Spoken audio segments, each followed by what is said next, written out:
OBS is streaming. Alright, OBS is streaming. Let's see if it's going through to YouTube. Looks like it is. Huge tube. Yep, it is. Ladies and gentlemen, boys and girls, welcome to the Evolution Racing Academy Season 16, Round 7 at Zandvoort. Be sure to have many sandwiches. I am very attractive, and with me, as always, is the only man to climb the tallest mountain in Florida, Michael Magus. I feel like I had other people with me.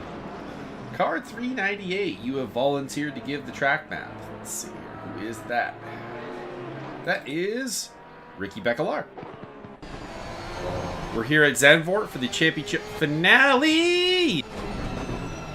And I didn't update the standings per the website, so I might have slightly wrong data to work with. Thomas Wong saying hi in the chat. Welcome, Thomas. Tomas. As per usual, everybody, if there are any problems with the audio or the video, please let me know, and we'll try and fix it as best we can. Now, I will say I do not know the turn names around here as well as I should.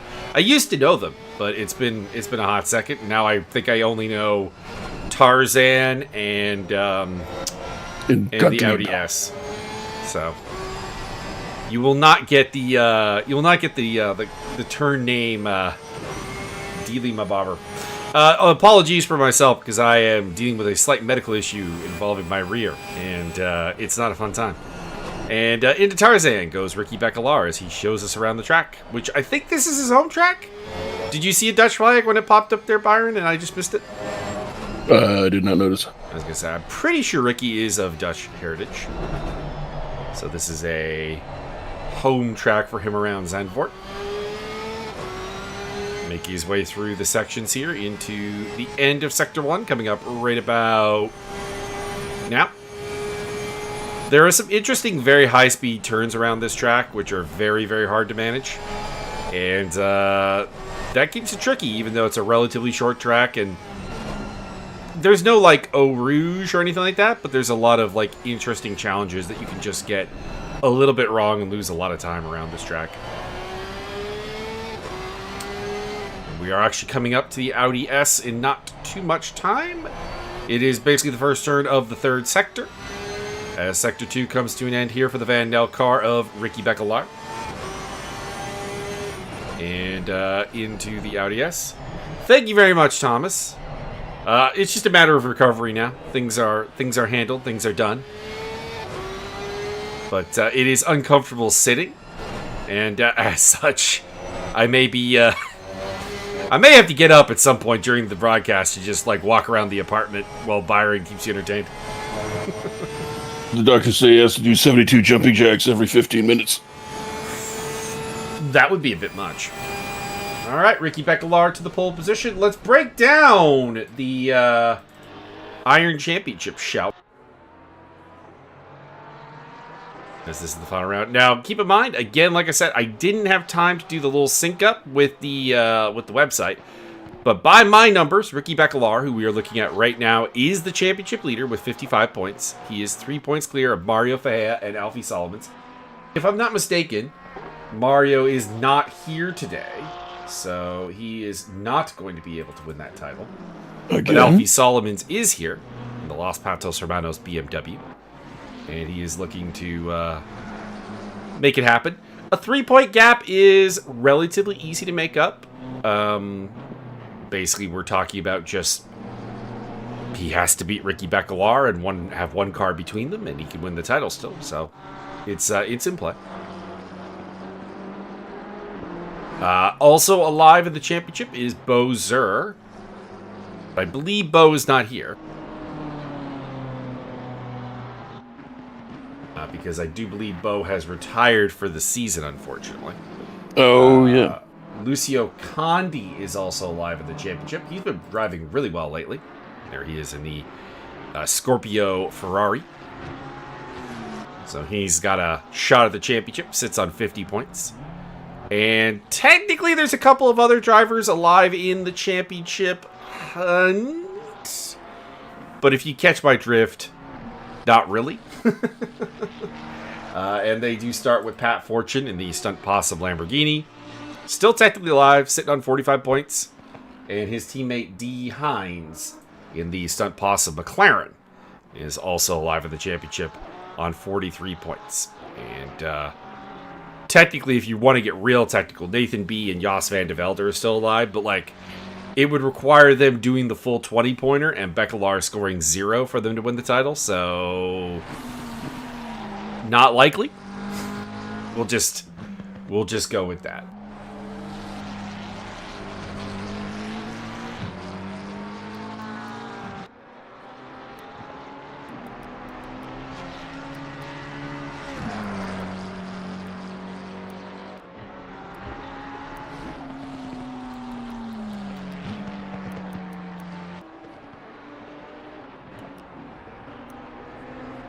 Just doing a little bit of housekeeping with my spreadsheet at the moment here, so do bear with me. Spreadsheets? I bet she does. I bet she does. I mean, there do be spreadsheets. We're now behind D-Hines. Yeah, it's unfortunate that we're missing Bozer and Mario Fajea from the field today. It would make this a lot more interesting, but I think, unfortunately, it's relatively simple. It's going to be Alfie Solomons or Ricky Beckelaar who takes it home. Again, Condi not out of it, but like for Condi to win, he would have to beat Beckelaar by 3 spots. And let's just say I have the faith in Ricky Beckelaar that like that seems unlikely. We'll just put it that way.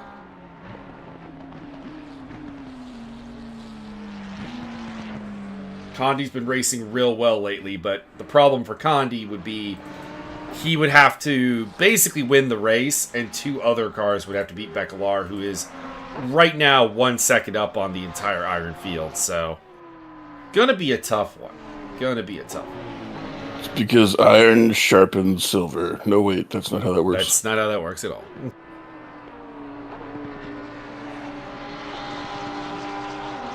But the Iron Championship has been... So the Iron Championship's been a weird case, because at various points it seems like it was very, very obvious who was going to win. And then Caden Scott and then Brian Mongrand got promoted. And as a result, we've ended up with this actually relatively competitive end of the season point. But Ricky Beckelaar really is in the driver's seat. And he seems to be pretty good around Zandvoort. It's going to be hard to see him not taking this home. He's gonna... Again, like, the problem for Solomons and Condi is they're not relying on their own performance. They need other people to beat Beckelaar for them to take the title. But we'll see how it goes here. Beckelaar hangs on to pole position, and it looks like it is. Although he's no longer a second ahead of everyone, as Dick Post has gone second quickest, 8 tenths off. Byron's favorite driver, Dick Post. Dick Post takes it by a neck.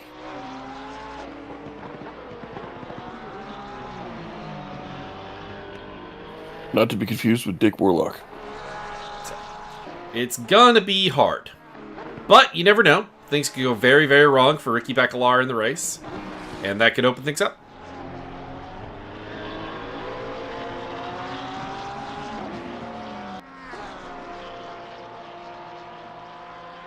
At the moment, it's Beckelaar, Post, Jos van de Velde, Alfie Solomons, Lucia Condi, Nathan B., Jesse Dijkman? Or Diekman? What do we think it is? Diekman or Dijkman? Where's that? Number 7. 7th place. Number 7th, probably Dijkman? Probably Dijkman. Pat Fortune, like D9s, and JJ Zimmerman, your top 10. No lap time from Stipo. So he might be under a qualifying ban or some other limitation. Perhaps someone should stipulate the confusion. Coming along the end here is another one of the Dutch contingent. Dick Post. Home race. Second quickest. In fact, I think our top 3 are all Dutch. Yeah. The top non-Dutch driver right now is Alfie Solomons. All right, the irons, or probably the bronzes, are kicking it off here. Sven Van de Velde leads them out. He is the championship leader coming into today. Van de Velde leads with 75 points over Robert Volt and Ron Morley, both of whom are on 60. 56 for Brian Mongrand, 55 for Max Cruz, 50 for James Wheel, 42 for Matthias Weidemann, and 36 for Thomas Wong. That largely means that there's not a lot of interest here as far as the championship is concerned. Van de Velde's got a 15-point lead. He's leading quite handily. It would be hard for anyone to catch him unless he had a very, very, very bad day. And means, I guess, the interest is between Robert Volt and Ron Morley for second place, and it's kind of easy. They're tied on points. And whoever finishes in front will be second place. There is, I suppose, a brief issue where, like, Morley does have a drop score and Robert Volt does not. So basically, Robert Volt gets all the points he had today and Morley really doesn't. But, like, if Morley beats him, he'll still pretty much be the champion. It would take finishing, like, 9th and 10th or something for it to actually make a difference. So that's... what if he does something extremely immorally? So that's... That's pretty much a pretty simple one. Technically speaking, Mongrand or Cruz or James Wheel could still take second, but again, it would be one of those cases where, like, they would have to have a very good day, which is definitely on the table, and Morley and Volt would both have to have a very bad day. I suppose I should check if Morley and Volt are actually here. I see Volt. I see Morley. Yeah, they are both here. Put that to rest. So not really a lot to talk about in the bronze category. If he has to join the server again, does that count as a revolt? It counts as revolting. Oh my god. The peasants are revolting! Yes, they're disgusting as well.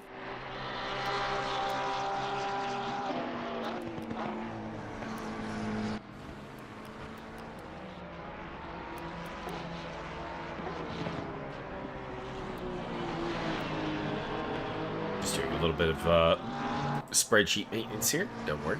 Basically, it'll happen every time I talk about the championship. So I amend things. By the way, Beckelar did take pole. So he, for the third time this season, will start on class. Last two times he did that was Zolder and Brands Hatch, where he was the winner both times. So, looking good for his championship.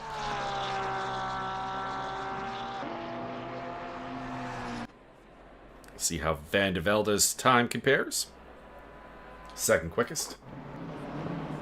Here's Ron Morley in the... he brought back more purple. I appreciate that. Hell yeah. His car was very black the other race, and he popped in for a post-interview, and I'm like, I have a bone to pick with you. You're the purple people eater, and this car is getting progressively less purple. So he went out back and he beat it with a bat and it bruised up nice. Comes across the line, 10th quickest.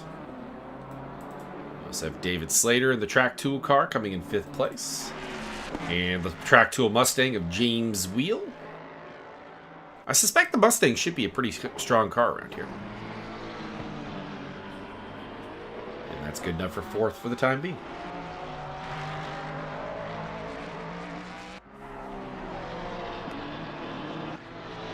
Van de Velde's got a great lap going. Not surprising, he had basically a... Oh, never mind. Caster's Curse. Caster's Curse. Hey! Dieter Van der Heuvel is here today. We have not seen him since the season opener, Byron. That it would be correct, because I'd have a field day with that name. Well, he is back, representing the Griffin Sim Racing crew. Good to have you back, Dieter. And right now, he's got a very good lap going. This will threaten top 5. I do like the paint scheme. It looks a lot like a 90s Reebok shoe. A little bit, yeah. The Griffin, and as a 90s kid, the Griffin, that was the shit. The Griffin Sim Racing crew never lets me down with their liveries. The only time I've ever had a problem with their liveries is that it's not as good as the prior one that they had.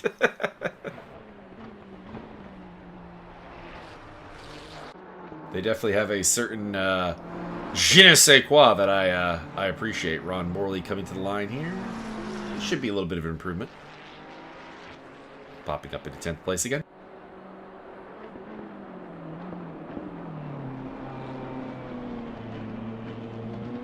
No lap time yet from Robert Volt. Mickey Taylor is yet to go out on track. Wonder if he is under a qualification ban. I know that does happen at sometimes, but could also be other reasons for him not being out there. The distinction between bread and rum is not to be discussed.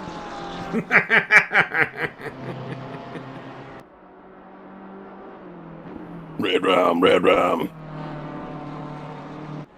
No, I think that's Alfie Solomon's in chat giving us a Peaky Blinders line. Oh. There is a scene in Peaky Blinders where they are in a rum distillery, but it is called a bakery. And they're like, yeah, you will be making bread. I don't see any bread around here. I just see a lot of rum. And then Alfie's like, just beats the guy right beside him senseless and goes, he will wake up, minus some teeth, but wiser. The final thing he will have heard was that bad joke. We will not discuss the difference between rum and bread.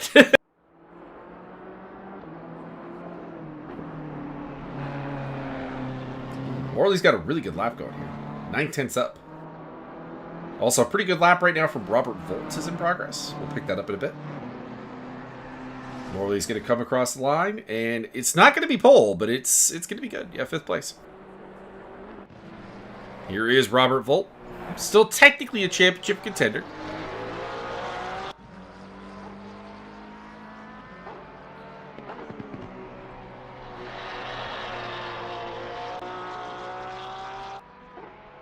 This is not a threat for pole or anything, but he's a good second up on his previous lap time. And we here in the commentary booth like to appreciate people who are doing good things by their standards. And Robert Volt puts it 10th quickest. We have David Slater doing good things today. David Slater, he's got to be the oddest driver in the field, Byron, because we have seen him literally disappear from the race at one point. If you'll recall, there was that one race where he never left the pit lane, according to the Spectator. And he can qualify well. We've seen him be on the podium this season at Kyalami for the class, but he's also really struggles a lot of the time. So there's a distinct problem with consistency. Perhaps he's being attacked by rabid weasels at times. Could be. I'm gonna go with wife aggro. That's what I'm gonna blame it. Or kid aggro, family aggro, domestic Flock of aggro. parakeets. Flocks of parakeets attack him in random.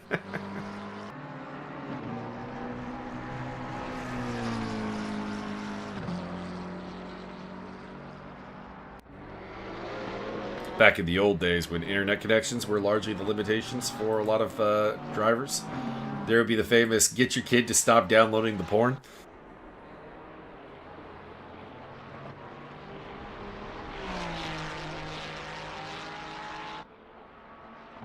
Oh, we have a new pole sitter.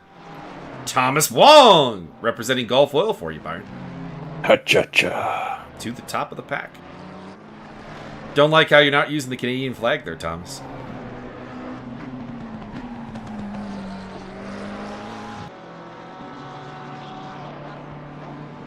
Dieter van den Heuvel, 9th quickest. Actually, speaking of Canadian flag, oh, there he is. Say, is Brian Mongron here today? Yes, he is.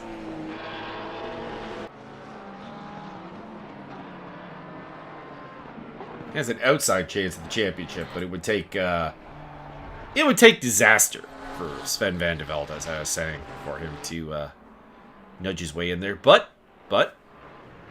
it could happen. Would. Could happen. But he literally needs Sven van der Velde not to score any points for him to have a shot at the title. So I don't. I suspect that that's not how he would want to win the belt, anyways. As Dieter Vanden Heuvel goes second quickest here. Gonna hoovel up all them points. As the silvers start to take to the track, so it's basically just finish the lap you're on. For David Slater, it's a pretty good one. He's up about 3/10. And he'll pick up 6th place as a result. We have James Wheel. Minor improvement here, but I think it'll be not even a position. And here comes pole sitter Thomas Wong, and he's got an improved lap to stay on pole. 36.37. And that will be it for the bronzes. Welcome back, Thomas Wong, in style with a pole.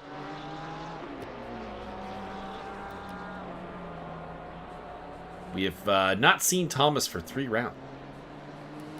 Is that because he was in jail? I hope not. He was in the chat for those 3 rounds. So Fair enough. I assume something else. Perhaps he was on the moon on a secret mission. Could be. Could be. All right, we kick off the silvers here.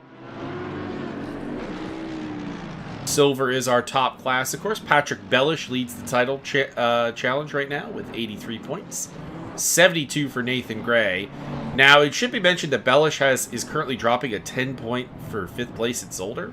So he's got a lot of cushion to work with here today.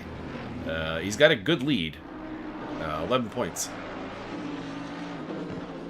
It's going to be really, really hard for Nathan Gray, who is the only person chasing him, to possibly make this a contest. 3rd place is Cedric Muir on 55 points, 52 for Richard Oakes, 49 for Bram Cox. That is your top 5. Rounding off the top 10, Sean Young, Kerry Patented, Bearded X Badass, L. Perry, and Casey Jones, who we're looking at right this second. We have some support from the Stud Possums in chat. Bad news. There aren't enough. You guys need way more. At least 19 guys.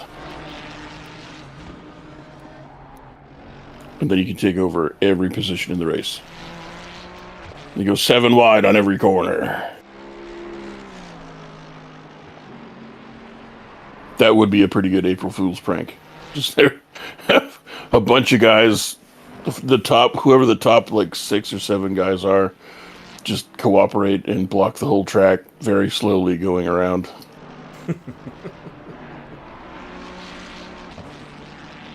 But you only need an 18-man fire team. Correct.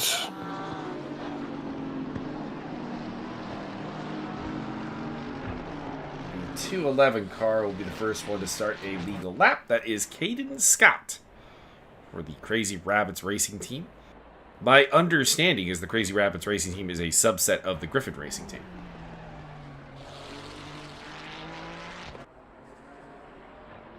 As Kerry Pattenden comes across the line as well.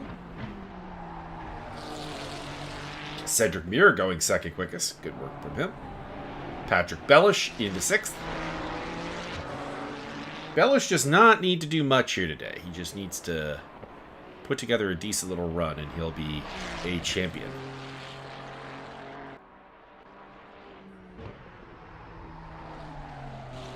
El Champion. So I'm afraid we don't really have a lot of great battles going on right now. I mean, the best one we got is that Iron title between Alfie Solomons and Ricky Becalar. Solomons doesn't have to do too much more than Becalar to win the title. But it does feel like that one's going to be tough, just because of how good Ricky has been since... well, when he shows up, because keep in mind that Ricky's winning the championship despite having missed Misano, Red Bull, and Kyalami. So that tells you, I think, all you need to know. Very nice.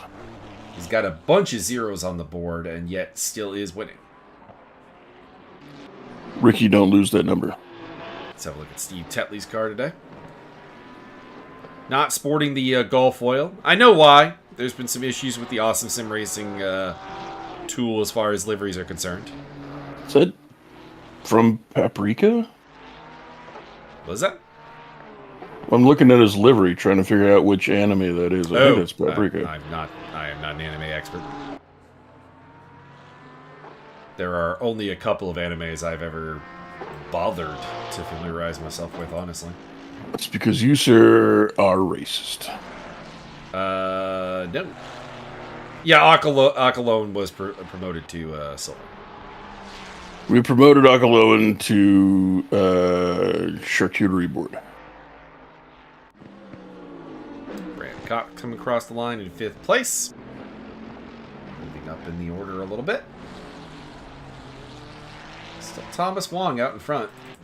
Here is the man chasing Patrick Bellish for the title, Nathan Gray. He's had a bit of a reduced season this time around. A guy who's been doing nothing but going up in the world of Evolution Racing Academy. But this season has been a little bit of a downturn for him. Still good. I mean, he's in 2nd place, and he's won the Red Bull Ring. He's had additional podium at Woolton Park and Brands Hatch. But there have been some... Specifically, I think Misano comes to mind. There have been some specific bad races from Nathan Gray, which we have not previously seen. You're saying he's not a Misanologist? May not be his favorite activity.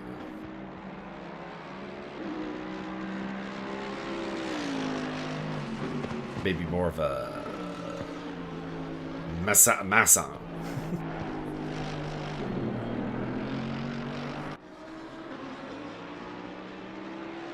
I mean, it's impressive. But I mean, I think from day one we had noted that Akaloan was out of place in the iron category. That there's certainly some things he needs to learn in terms of consistency and how should I put this? Racecraft, but the raw pace is exceptional. He is exceptionally fast.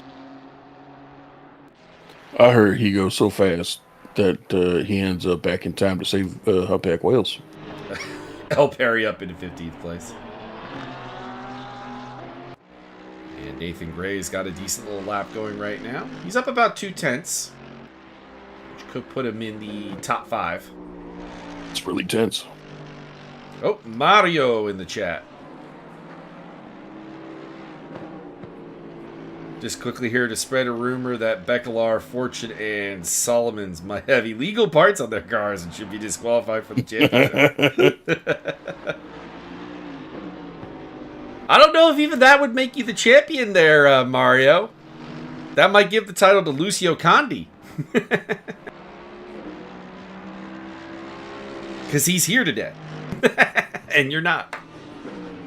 But in all seriousness, Mario's missing today's race for a very solid reason. So we're not going to bash him too much.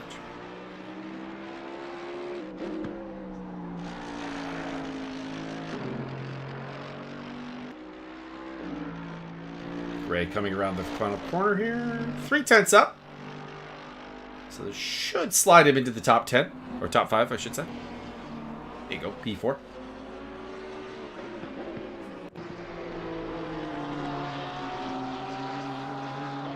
Ooh, I was going to say El Perry had a good lap going. Got a little wide there. Still in the green. No, he's not going to. He's not going to improve. I mean, not with that attitude.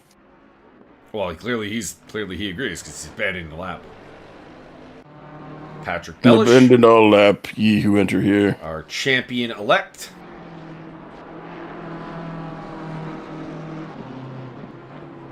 Again, not really sure what Bellish losing the title would look like here today. It would be a thing. I'll just put it that way.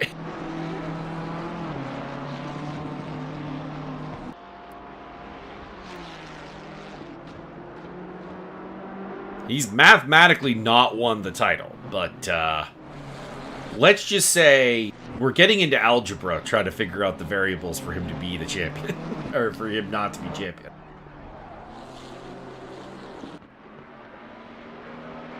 It's kind of the unfortunate thing is all of these titles, with the exception of the Iron title, which I think is very much up for grabs, really are kind of... Are they mathematically still up for grabs? Yes. Does that math end up getting very complicated and require the person leading the championship to have a terrible day? Also, yes. I believe that's why Mario snuck into the pits and put sugar in everybody's gas tank. Sugar in the gas tank. Well, he can't win the title that way. He's already behind Becklar.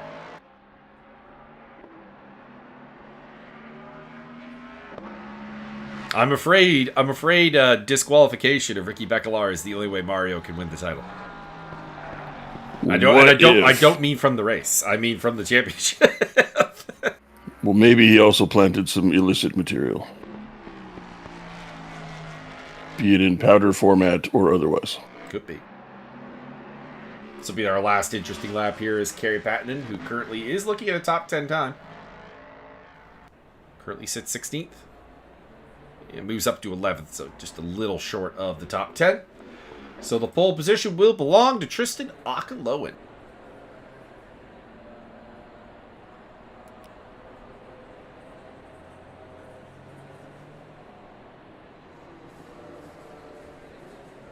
As per usual, we'll do the grid walk. Which again, I'm just saying, if anyone from ACC is listening, or the ACC Racing Tool is listening, I would really appreciate it. I think commentators everywhere would appreciate a grid walk camera. That would be great. That'd be fantastic. I demand more of a grid sachet camera. Formula 1 1999 had a great grid walk camera. I'm just saying. It's phenomenal. And it was just a great season in general, so I really enjoyed that game. Also had the edit grid function, which was very cool. So you could try to make interesting races happen by putting the slow cars in front and the fast cars in the back. Which I did a lot of. Double Minardi starting front row. Let's go! This is madness. I mean, I don't think Minardi ever in their history had a... No, you know what? I think Pierluigi Martini actually did put a Minardi on the front row once. Or at least like the second row. That was very, very out of place.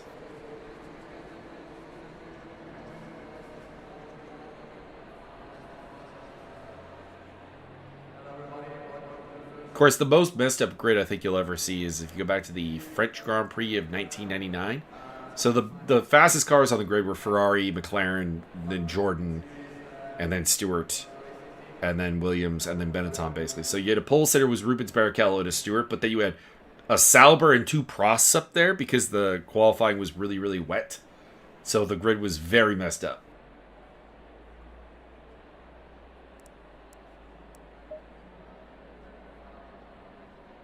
See if TV Cam 1 or TV Cam 2. That'll work. That'll work. All right, on pole position, we have Tristan Akaloan in the Van Nel Lamborghini. Joining him on the front row and the pole sitter for the bronze category, Thomas Wong for Garage 59. Bram Cox for the stunt possums will start from P3.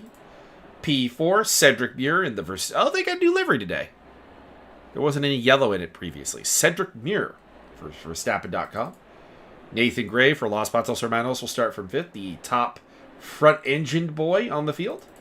Patrick Bellish, looking to win his championship, is going to be starting from P6 in the BMW Red Bull Sim Racing team. Dieter van den Heuvel returning for a P7 for Griffin Sim Racing in the Ferrari. Ron Morley in the Purple People Eater starts from P8 in the BMW. James Wheel for Team Track Tool will start 9th in the Mustang. Pole sitter for the Iron category and champion-elect Ricky Becklar for Van Nel Racing in the Porsche. Kerry Pattinen will start from P11 in the Team Track Tool Mustang. And then his teammate in the McLaren for Team Track Tool, David Slater, will start P12. Brian Mongrand will start P13 in the Porsche for Pure Racing.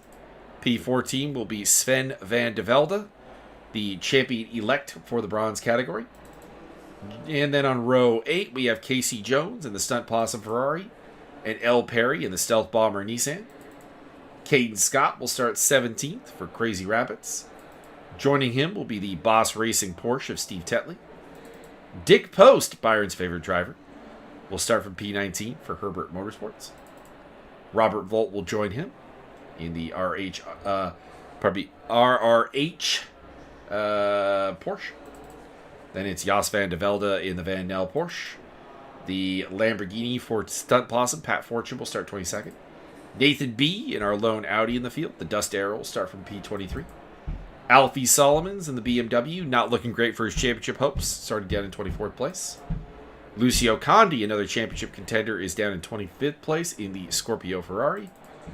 Idris Cahill starts from P26 for the Stunt Possums. Then it's Jesse Dykeman in the Van Nel car for 27th. Joining him is D. Hines in the Stunt Possum McLaren. J.J. Zimmerman in the Porsche. And then the non-qualifiers, Robert Stoltz for Sarko Turk in the Ferrari. Stipo in the Ferrari. And finally, Nicky Taylor in the Aliens McLaren will start at the back in 32nd place. Byron, any surprises when it comes to the grid for you? I am shocked that they all made it onto the course, and that Mario Fajea didn't have the orbital striked. That's true. Surprised a bunch of MMA fighters didn't show up to take the belt out. Actually, you know what?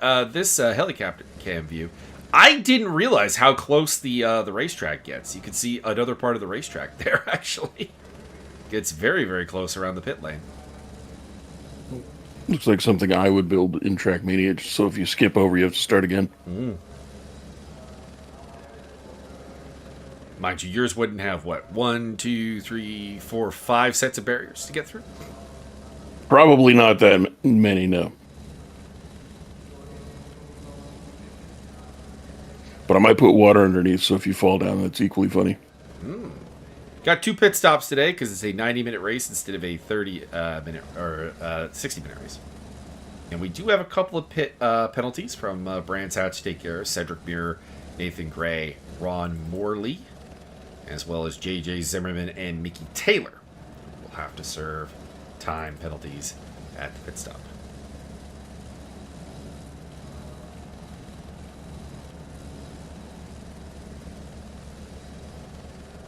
If I recall correctly, Zimmerman in particular had a disastrous day. All right, Trista Akaloan leading us on the formation lap here. He got away a lot before everybody else. There's the rest of the pack coming in.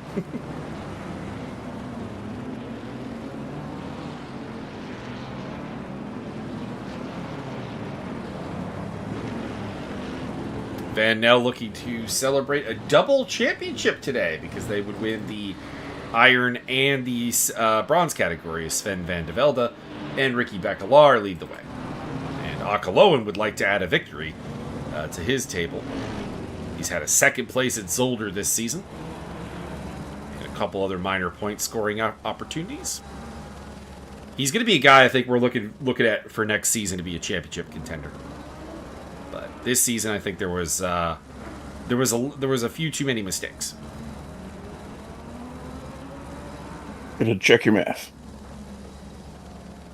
I mean, my math has a 60-point gap. So not your math. I don't think that matters. I'm not saying I can't make a math error. That'd be very big, very big.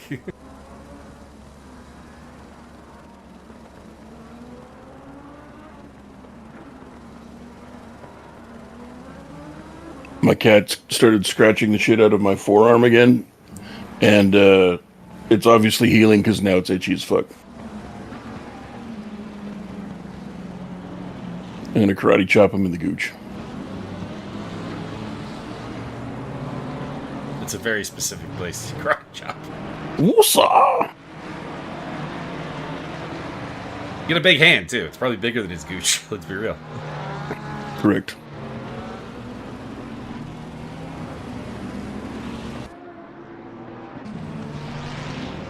I'm thinking TV Cam 1 for the start bar.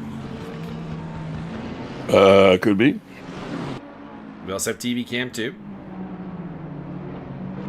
That might be a little bit better. Probably the one you like is the Helicam. Hell yeah. Because we get to see all the cars. We get to see all the carnage. Oh, somebody. shortcutting across there. I think that's El Perry. El, you're screwing up your tires.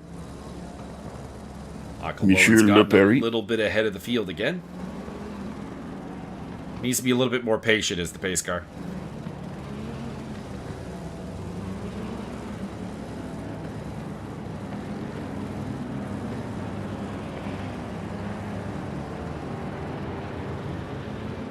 There we go. So Thomas Wong and Tristan Akaloan leading us away.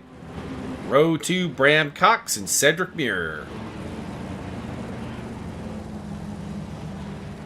The Bull leads the Merc, or the McLaren leads the 2 Ferraris. And then it's the top front engine boys in Nathan Gray and Patrick Bellish.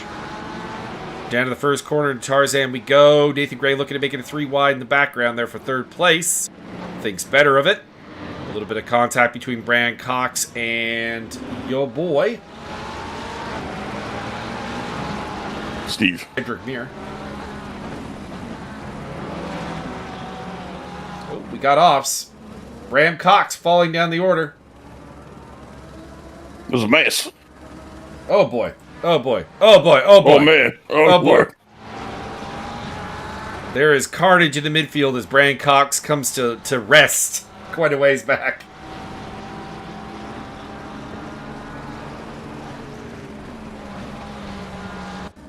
Akaloan has gotten off to a great start. Thomas Wong in 2nd. Nathan Gray up into 3rd. Dieter van den Heuvel is up to 4th place. Hell of a start. The Purple People Eater was up in 5th place, but has lost that spot to Patrick Bellish. And then Ricky Beckelar in 7th with James Wheel, Brian Mongrand, and Casey Jones, your top 10. As whoa! One of the stunt bosses gets loose and takes Casey Jones with him. Big mistake from Kerry Pattinen.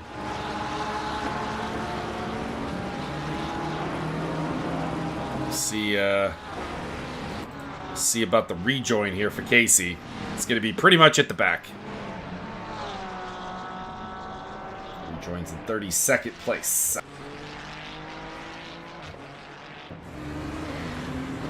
JJ Zimmerman also off the track. What has happened to the track tool Porsche? Not enough tools. Replay took. Oh, what? I don't know what happened there. Missed his braking point and had to take evasive action to get around Nathan B. in the Audi. It was out of control. Good rejoin though. And an early pit stop for Bram Cox, probably from damage from that contact with Cedric Muir. Akaloan rocketing away from Thomas Wong with Nathan Gray in 3rd place. Brian Mongrand putting the pressure on the track tool Mustang of James Wheel. Sven van de Velde and the other track tool Mustang of McLaren of Dave Slater on his tail. He's got kids. He's got kids.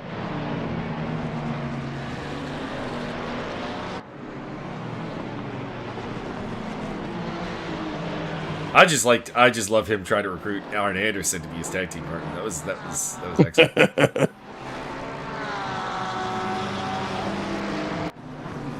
Arn talking about how he's old and retired, and then he's like, but a bit of a tag team specialist. And then he goes, so you'd be my tag team partner or not? I'm running out of ideas. Oh, I wasn't your first pick?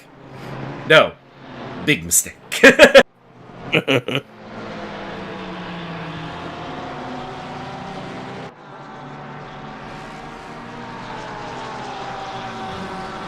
Sven van de Velde with David Slater, Caden Scott. Then it is Kerry Pattinen and L. Perry on his tail. Stealth Bomber bringing up the rear here. Dieter van den Heuvel's lost a spot to Patrick Bellish. That happened very quickly. I wonder if Van den Heuvel made a mistake or... No! Just your classic into turn 1 move there by Bellish. Van den Heuvel tries to undercut him and does not work out. The Beamer is moving forward. Bellish up into 4th place, which is good enough for the championship as it stands.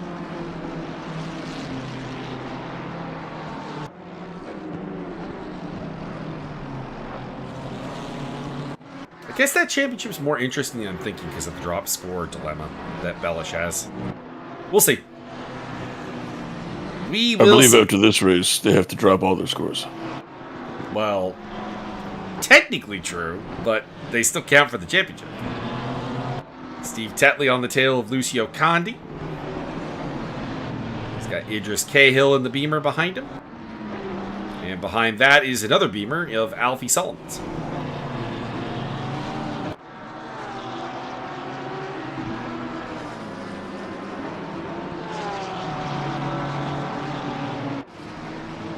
Who would like to remind you that he cannot marry his nephew off due to his outlandish dimensions. Oh my goodness. Scandalous.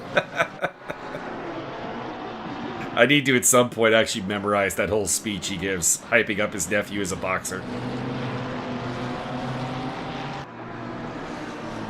He is I forget what county it is, he is the county champion. His dimensions are so large as to make him impossible to marry off.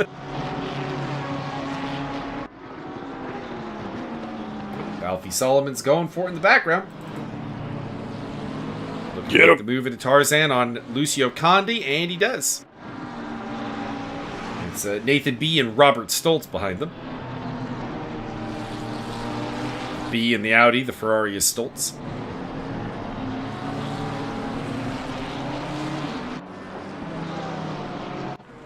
Ricky Beckelar and James Wheel both picking up a spot over Ron Morley. I suspect there was a minor mistake by Morley, which has dropped him back to 8th position.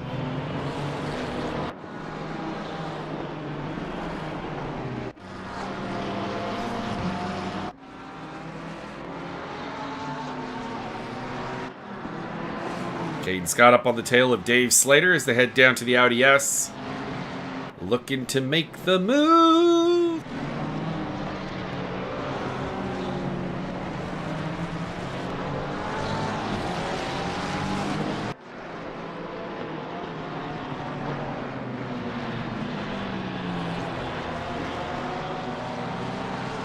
What do you think, Byron? Does he have it in him to set it up into Tarzan?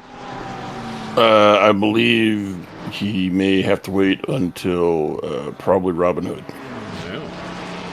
Or maybe even John Carter of Mars. Doesn't make the move into Tarzan, so... maybe out of Tarzan, though. Oh. Little hip check there from Slater.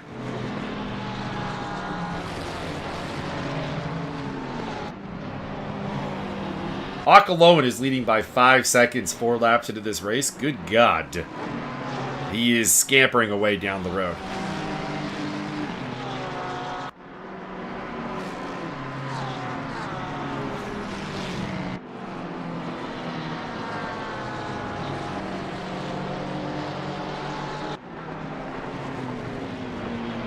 El Perry lining up a move on Kerry Pattinen. Battle of 2 Evolution Racing Academy veterans. And through goes Perry. And through may also go Dick Post. Just thrusting on through there. Thrusting on through there.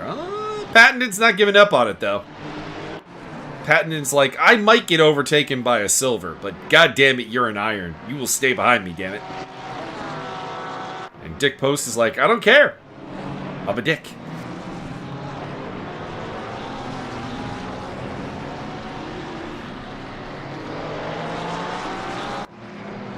And that should be end of it. Robert Volt in the background there.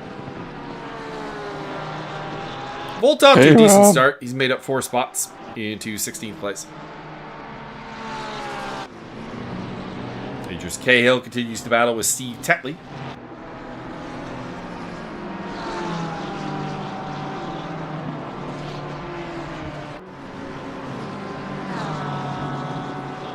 Looking for the move into Tarzan.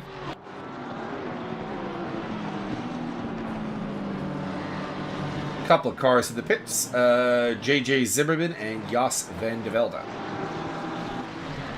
Remember, kids, pit early and pit often. Generally, not actually a good strategy. Do not listen to Byron. Battle between the 2 silver championship contenders, Patrick Bellish versus Nathan Gray. Say perhaps to drugs. I was going to say, the drop score that Bellish has is going to make this a little bit more interesting than I think it is, but not if they're this close together. I think Gray needs a couple of cars in between the two of them. Let's see here. Do the quick maths here.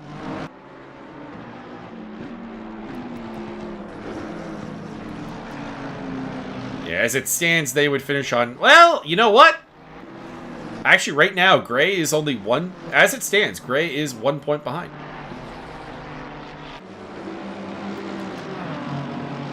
So that drop score does actually really have a massive impact. You forgot to carry the 17. No, well, so what it is that as we speak, Patrick Bellish is in the weird position of all of his results are good and he has to drop one of them. Right now he's dropping a 5th place at Zolder. Gray is dropping a 9th place at Misano. So Gray is dropping 2 points. Bellish is dropping 10. So he has to finish 8 points ahead in order to actually take the belt. And that is going to complicate things. But right now, it would be Bellish's title. And what makes that interesting is that, as it stands, Bellish would have scored 97 points to Gray's 88, which is not even close. But because of the drop scores, it's 87-86. So right now, he's only 1 point ahead of Gray. But that also means that Gray cannot beat him without help from somebody else. He needs... And at the moment, El Perry is the 4th place car, all the way down in 11th place. So he would need... He needs a lot of help. He needs a lot of help. That's where we bring in the Dutch torpedo. We have several Dutch drivers here. Seems Exactly. like we have a growing Dutch contingent here.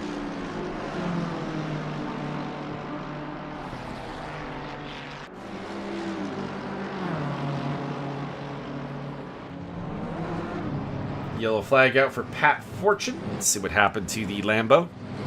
Something unfortunate. Well, he's running ahead of teammate Idris Cahill. And, well, that is all on Pat. Got a little too much of the curb.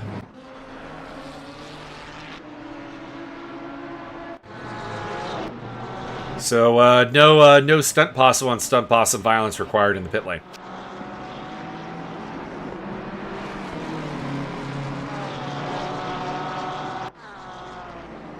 No Brad Pitt with a wrench required. Of course, you did not see that movie, so you do not know what I'm talking about. I've seen World War Z, I understand. No, Formula One movie. Are they making one of those? They made one of those with Brad Pitt. Yeah. No, it's the Christian Bale. That's the F1 movie. Very wide moment there for James Wheel. Ron Morley sniffs weakness, and he's going for it. No, there's just one scene in the Formula One movie where Brad Pitt's character Sonny has done a little bit of naughty driving, shall we say, a little Clapzool-esque, if I may. Goodness. And it's an endurance race, so he comes in, switches with his other driver, and he tells the driver, "Hey, if you lose the lead again, I'll kill you." And then the driver he had let's just say victimized a little bit, comes in, he's like, hey, what the hell do you think you're doing? He starts charging him, his pit crew's holding him back, and the camera pulls out to show that Sonny was holding a wrench ready to slug him.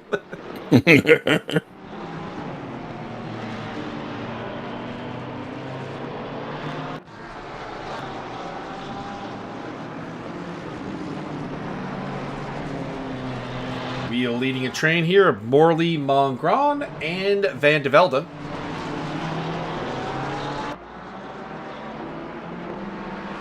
Looking forward to maybe Mongron having a proper championship battle with Van de Velde and Morley next season. Tech Nines and although I could see Sven getting promoted to silver.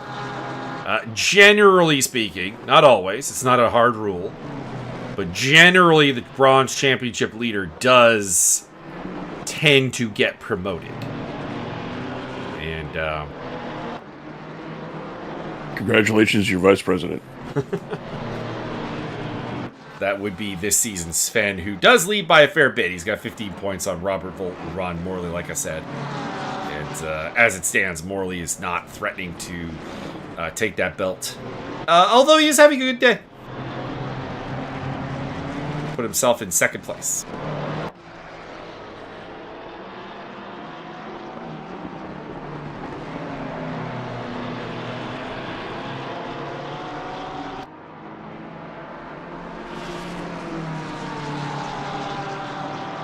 Purple People Eaters had a very good season, picking up 3 podiums. Second place is at a win at Brands Hatch, as well as a second place at Misano, and a third place at Zolder. Who's getting a Masajo? Right now runs in fourth place here at Zandvoort, behind Wheel, Van den Heuvel, and Wong.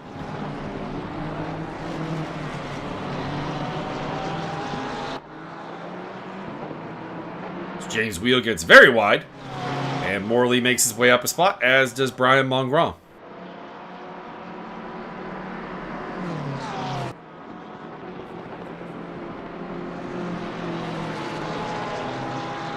Still at the back of this pack, silver champion-elect Sven van de Velde.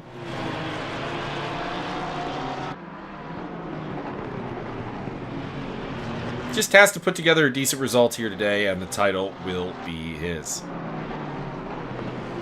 You'll be champion of the world. Champion of the Silvers. Silver champion of the entire solar system. Mm-hmm. Including New Jersey.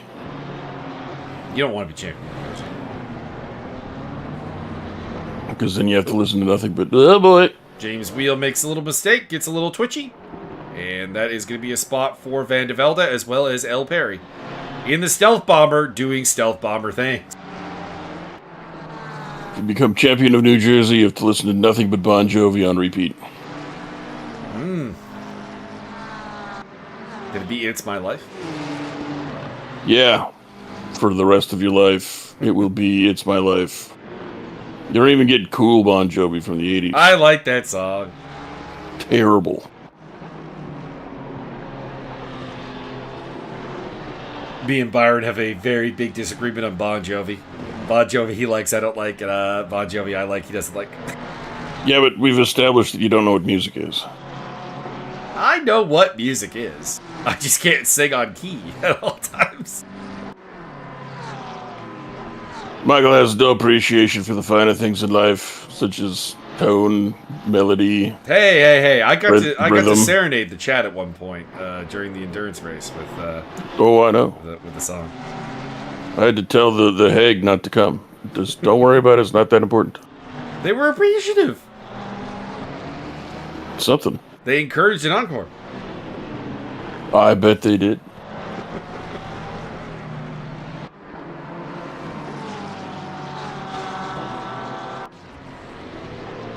Brian Mongrand continues to shadow Ron Morley. And Sven van de Velde in the background. These guys are 3rd, 4th, and 5th at the moment in the silver category. By the way, the silver category doing quite well. They've got 1, 2, 3, 4, 5, 6 cars in the top 10. The best racers in the race are doing quite well. Pardon me, the bronzes. My bad. Okay. My bad. All right. I was still, we actually only have 3. We only have 3 silvers in the top 10. Which is. And whose fault is that? I'm gonna go with Cedric Muir and Bram Cox mostly. They got into a shoving match on lap 1 and caused a pileup.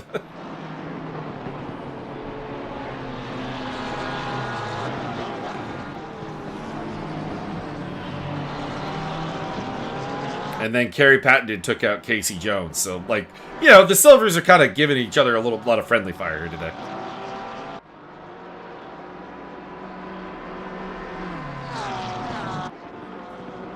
It always messes me up because the real life silver number plate is the number plate we use for the bronzes.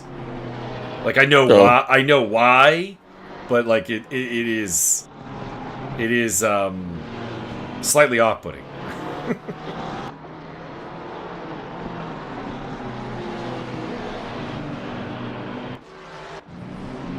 Thomas Wong falling back a little bit. Did they just catch him, or did he make a mistake? Let's go find out. Looks like he made a mistake, maybe. Maybe he had an incident with J.J. Zimmerman under blue flags. I don't know. He drops back a couple spots. Finds himself in 4th now, but still the bronze leader. So I'm sure he's still happy. And start chucking tire irons at each other. And I'm sure Byron is still happy to see the Golf Oil running near the front. Heck yeah.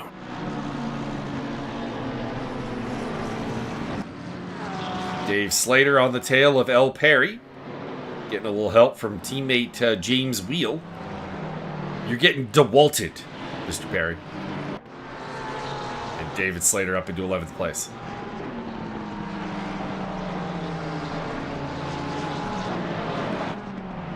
Oh, that's not good, L. That's not good. Not fantastic. That's not great. Puts Dave Slater into a very awkward position there. That was not on. Robert Volta, oh boy. What happened to Robert Volt's Porsche? He's revolting. So he was right behind this. Big old pile up. Gets into the back of Kerry Patton a little bit. What's gonna happen here? Oh no, Kerry! Is that like number 2 for him? That is number 2 for him. He took out Casey Jones earlier. Kerry Patton, you were fined 20 credits at the Bank of Mio for being a bit of a dunce.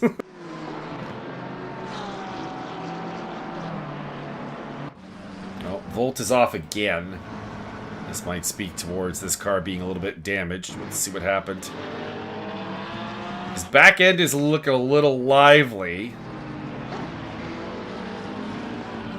Yep. Well, Sven Van de Velde's championship is looking a little bit more and more likely all the time. Just like he planned. Speaking of Van de Velde's, Jos Van de Velde overtaking J.J. Zimmerman. Not for anything particularly important, 29th place only. Bram Cox is in the pits again. So he's having a rough day. This will be his 2nd mandatory, so if he can go on one set of tires for the next 67 minutes, 68 minutes, maybe he'll come in back into this thing, but I don't know.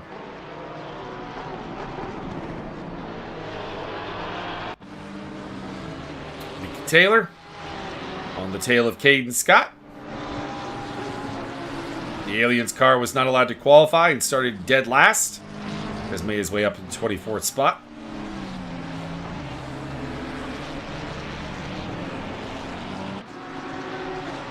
Mostly he's just overtaken pit stoppers, but there are exceptions. He's got Volt and Casey Jones and Steepo behind him. It's a virtual Steepo chase. Indeed. I believe that is, I think that's Bram Cox behind him. Yeah, it is. The already pitted twice stunt possum Ferrari.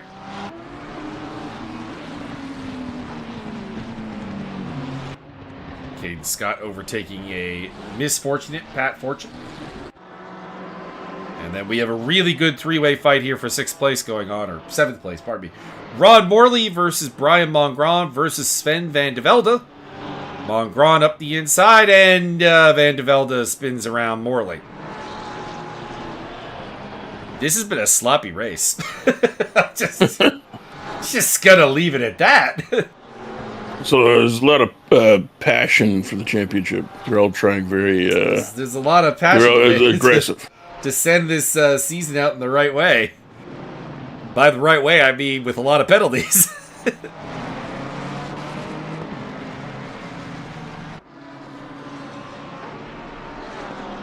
So Idris Cahill, I don't know how to tell you this, but you are in the danger zone. You have Kerry Patton behind you. Kerry's not on his best behavior today. He'll use his patented ejector seat. It's James Wheel up ahead of them.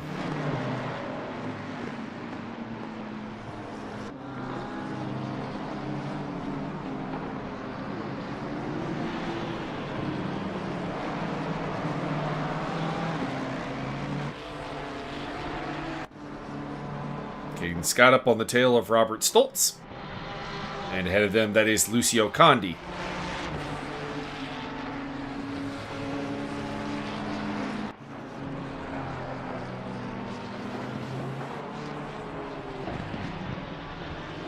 Stoltz is going to get out of the way of his nephew.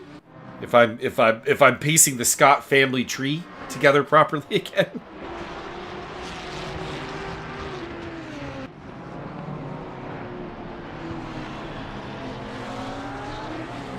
Robert Stoltz is the brother-in-law to Tyler Scott, who is the father of Caden Scott. So there's the family tree for y'all. And they get off scot-free. Speaking of which, no Tyler Scott today.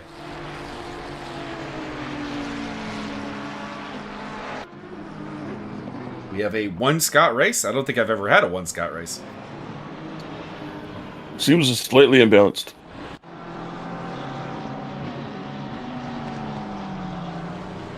Dieter van den Heuvel is putting the pressure on for the bronze lead here against Thomas Wong. Be a hell of a return to the field for Dieter to win in his return. He raced at Misano and finished in 7th place. Has not seen action since.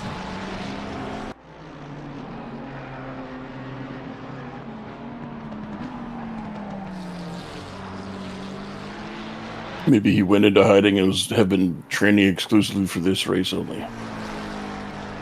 Possible. Be a weird strategy.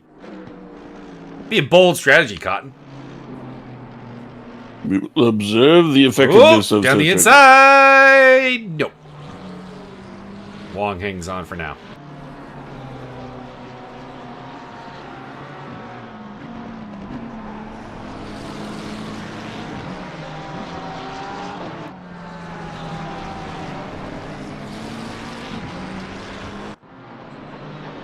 Oh, Dick Post is starting to get caught up. Let's go, Postal. Cahill going down the inside of James Wheel. So we got Post versus Cahill versus the Track Tool Mustang duo of Patton and Wheel. All battling it out for 11th place.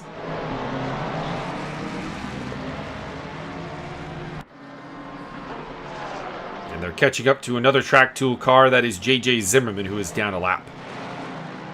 Pit stop from Steve Tetley. Boss Racing Crew making an early pit. We're not even at 1/3 distance.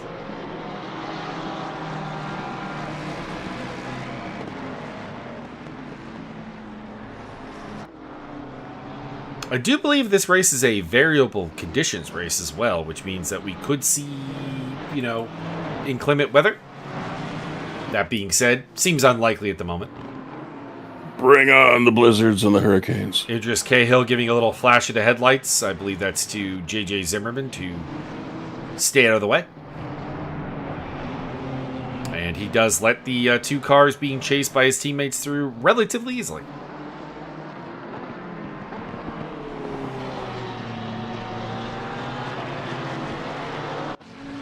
Caden Scott overtaking Lucio Condi, and Robert Stoltz looking to do the same.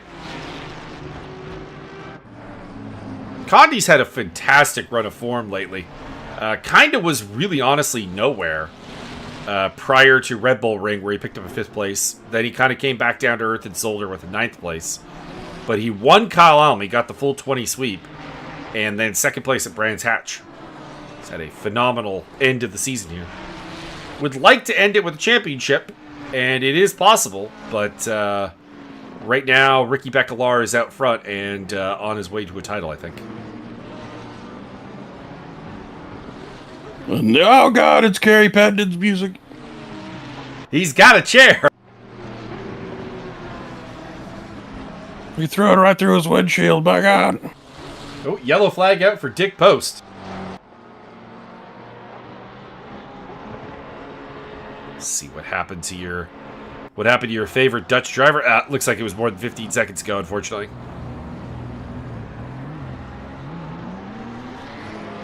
He was running in front of Kerry Patton. I don't mean to suggest things. but I am suggesting things. Sorry, Kerry. You are the big bad for today's race.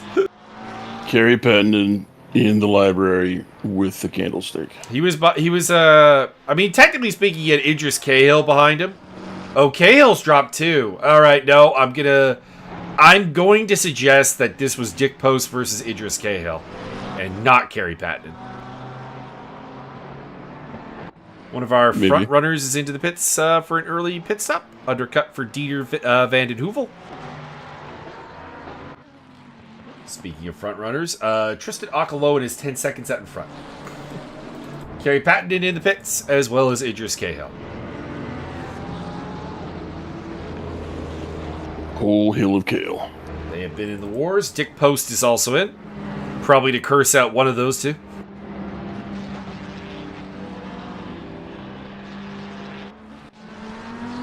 Tristan Akaloan is clearly channeling a Dutchman that we know, Byron. He's pulling a stop mill. Oh, that too.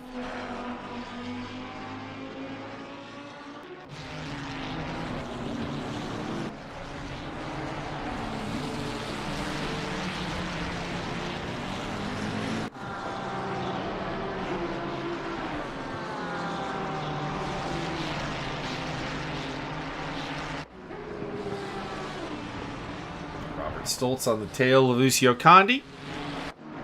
And on his tail is Dieter Van den Heuvel, who has just rejoined the race from the pit lane. Van den Heuvel is the highest ranking driver who has taken a pit stop.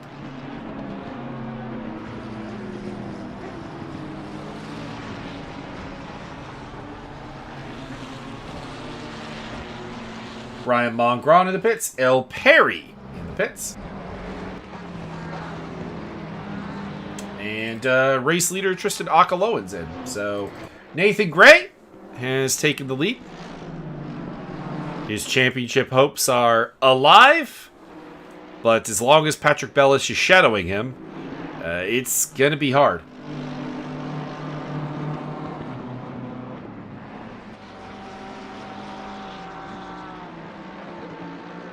Let's see where Akaloan comes out here. 9th place. Not too bad.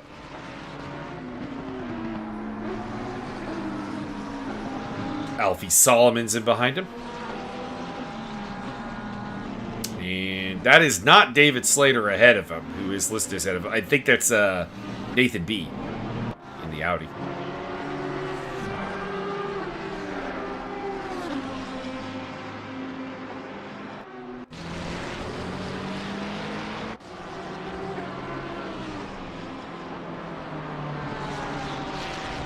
Stop-go penalty for Dick Post, Byron. Well, I mean, sometimes you got to pull out a little bit. The speeding in the pit lane a little bit.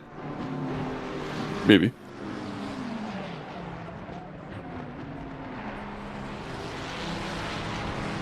Oop, that's Pat Fortune off the track.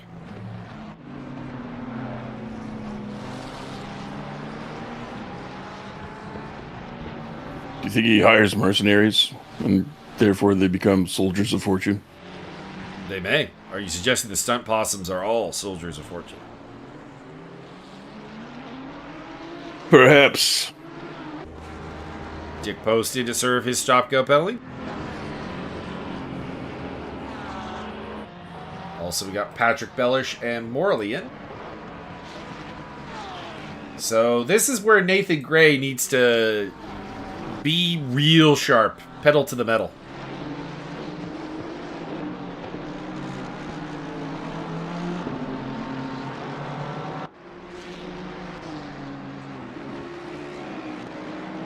He's going to be a factor in winning this race or a factor in the championship.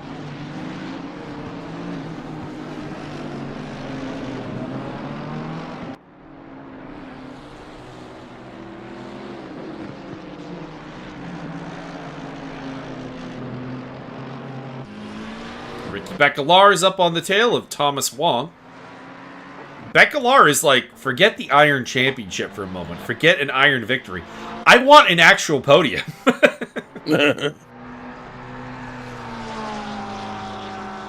He comes to conquer all the things. The problem is that Carrie Pattenden might have other ideas. That's true.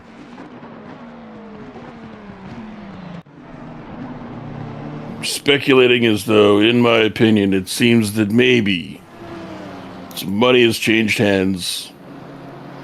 Perhaps I mean, Carrie has a list. I'm gonna avoid the speculation to just say Kerry Pattenden has taken 2 drivers heavily out of this race, and that's just all there is to it. Quick maths. I'm not here to talk about the motive. I'm here to talk about the result. Correct.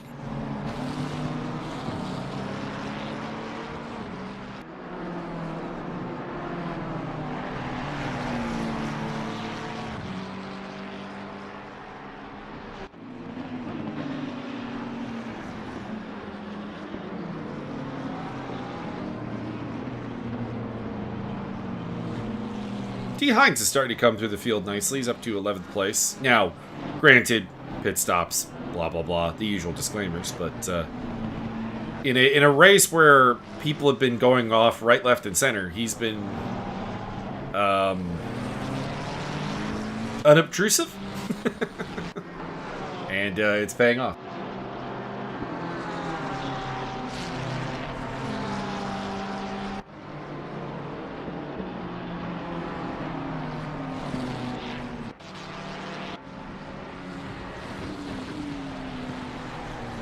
Taylor on the tail of Dieter Van den Heuvel. Not really racing each other. Van den Heuvel is basically a pit stop ahead. It's Ricky Beckelar pits from the iron lead.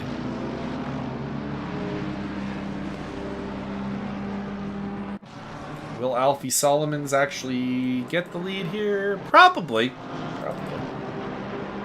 Looking at where he is as far as the race positions are. Sven van de Velde also. And that is James Wheel coming in behind. Lucio Condi either taking an unusual route through the Audi S's or maybe had contact with somebody. It's a steepo there. Oh no, that is a straight up straight lining of the chicane. Well done. He's going to head into the pit lane as well.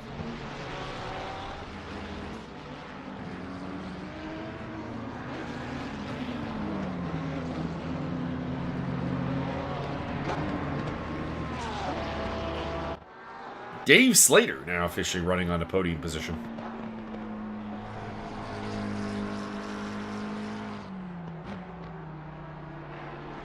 So, interesting note here, Byron. We saw Akaloan in the pits earlier, but his pit stop count still shows 2.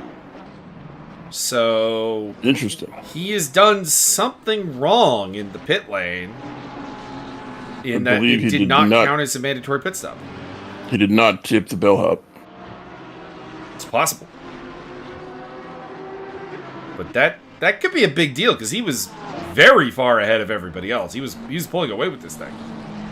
And now he's going to have to make an additional pit stop that he may or may not be aware he has to make right now.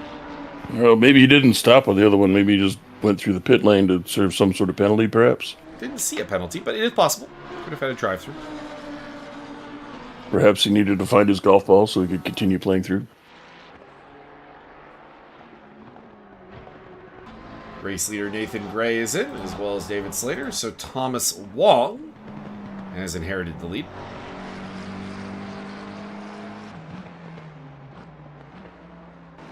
Now, I'm interested where Gray comes out in relation to Patrick Bellish. And the answer is well behind, because Bellish has already overtaken him. And Gray is just leaving the pit. Oh, God! Dieter Van den Heuvel and Cedric Mir are really out there doing some things. Mir is off the track.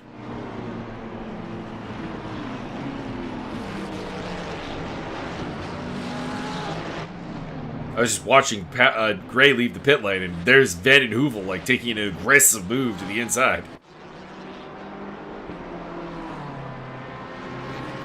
Gray did have a penalty to serve at that pit stop, so I shouldn't really be surprised that he didn't come out anywhere near Bellish. But it's a 5-second penalty. What's the gap right now? 1 second. Yeah, he lost out still quite a bit. But there's about a 12-second loss there, as Thomas Wong is in the pit lane. So the race leader is in, and that will give the race lead back to Akaloan. But the question for Akaloan is, what's up with the pit stops? Can you make a mandatory pit stop?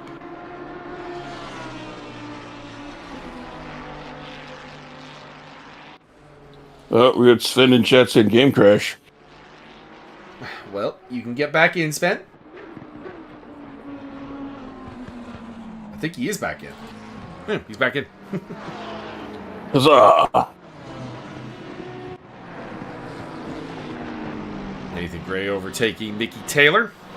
They're also in a heap of traffic here with Cedric Mirror, but also that is Ricky Beckelar on the tail of Taylor, who is going to go take his first pit stop. And joined in that process by Robert Stoltz.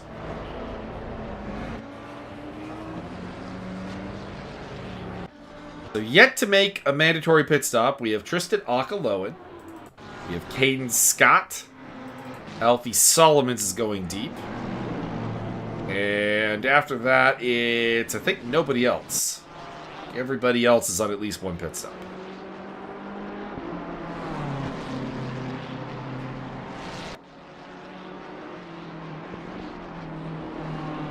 Of course, the big question is, does Akaloan know that he didn't serve a pit stop? Because that's going to be... That would be the question. That's going to be the big moment if Akaloan is under the impression he only has one more mandatory. And he actually has two.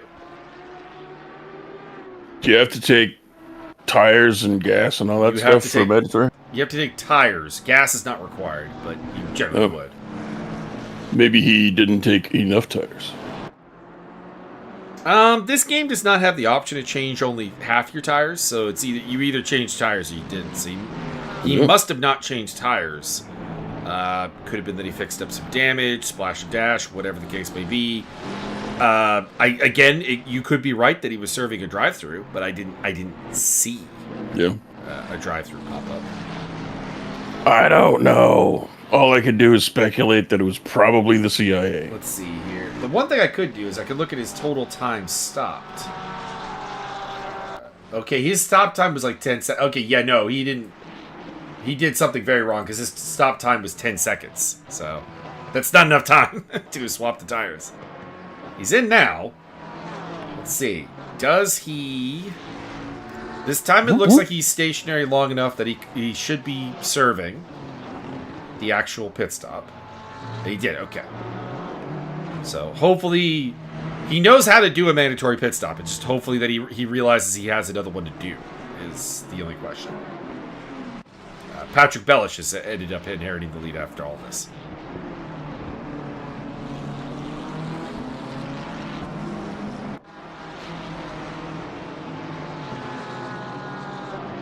Bellish has had a fantastic season.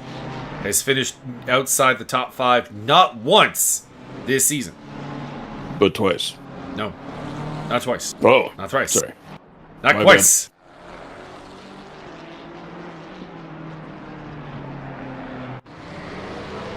Dieter Vanden Heuvel dropping down the order after a issue. Now, was it a self-inflicted issue or did he get hit? It's Nathan Gray in the red Mercedes there. Nah, I'm gonna have to put that on Vanden Heuvel. That's not Nathan Gray's fault at all. He basically did a Byron, help me out here. You drop down to one hand and throw the kick. There's a word for it. There's a term. I'm blanking on it. Pinwheel kick. And hit Nathan Gray's car. I have no idea what you're talking about. Basically, you're standing up, you drop down to one hand and like use it to balance yourself when you throw like this elaborate kick thing. Okay. In mostly capoeira, frankly. I was gonna say, it sounds like some capoeira shit.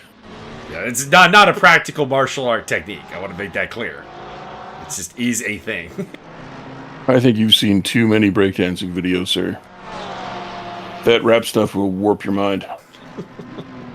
I've seen too much capoeira, is actually the answer. Also true. I've played Tekken as Eddie Gordo too many times. Hell yeah. Also, you have Never Back Down on repeat. I have only ever watched Never Back Down once. I never have. Wasn't very good. I didn't watch any of those fake MMA movies that came, like, with Red Belt and all that stuff. I watched the first Never Back Down and the second Never Back Down. And really just because literally I have a copy of the Never Back Down one DVD, but it's because somebody bought it for me. I hear you like MMA stuff. Yeah, I'll watch it once for pity's sake. Wasn't terrible, but it was not good. Alfie Solomon's getting shuffled back in the order a little bit. Probably doesn't care too much. Those were mostly cars he wasn't racing. Oh, well, he did lose out to Becalar. But, like, even as much as he's battling for a championship with Becalar is, like, a full pit stop ahead of him. And clearly today is, like, Solomon's chances at the championship require a significant mistake from this man, Ricky Becalar. We have a 3 cheers for Wiley Yote, a.k.a. Steve Tetley. Steve is actually had a pretty quiet day. I have no idea where he is in the field. There is our boy Steve. Last time I looked, he was teddling around. Yeah. He was in 15th place. About to be 14th as Caden Scott is in the pits. And he'll overtake Caden.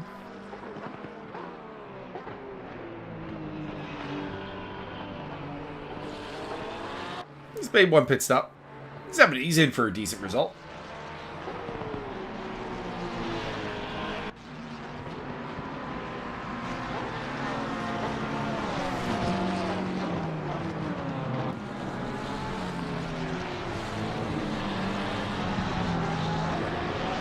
No changes in the championship standings, though. The 3 men who led the championship coming in are still in that position right now. Patrick Bellish leads the race, so enough said.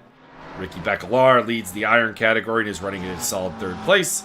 Sven van de Velde is having a rougher time because his game crashed, but the guys at the front I don't think are catching him. Hang on, I guess I could do some math here. Again? Whip up a little bit of math here. Do chemistry instead. Got a little variety. So, in the bronze category, Mongrand currently lead. 2nd place belongs to Thomas Wong.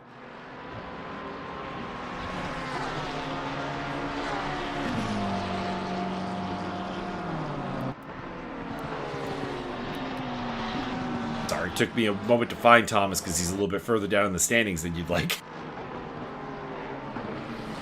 He's right behind you. Ron Morley's in 3rd, followed by Idris Cahill, followed by James Wheeler.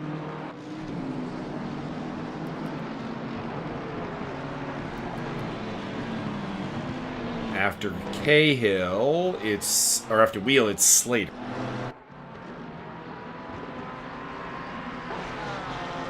And his above-ground pool. Yes. After Slater, it's Robert Volt, and then Van den Heuvel. Van den Heuvel will fit much higher in the order, though.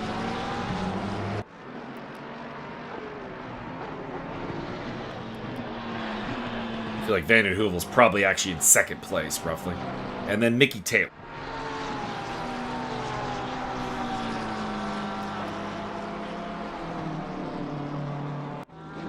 As it stands, the championship would belong to Sven van de Velde by 1 point over Brian Mongrand.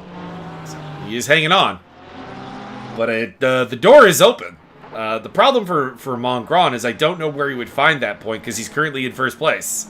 So the only other point he could get his hands on would be fastest lap. Which right now I think belongs to Thomas Wong. If you go wide around every corner, do you get an award for fattest lap? Oh, our boy Casey Jones has had a problem. Again? It's like twice in one race. This time I think it's going to be his fault. Yep.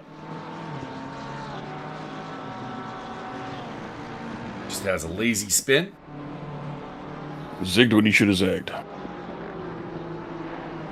El Perry on the tail of Ron Morley.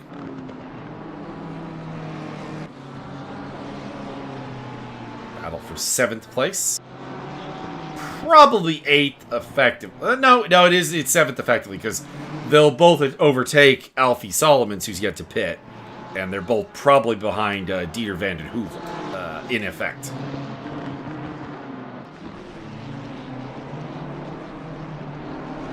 Now, I will say their big problem, though, of course, is Akaloan, who currently runs at 11th place, and we know he's capable of more than that. We'll just say that. This Van Nels Lamborghini has been a rocket ship here today, and if not for a pit stop mix-up, would be, I think, winning the race handily. Cedric Muir is in for his final pit stop, or at least final scheduled pit stop.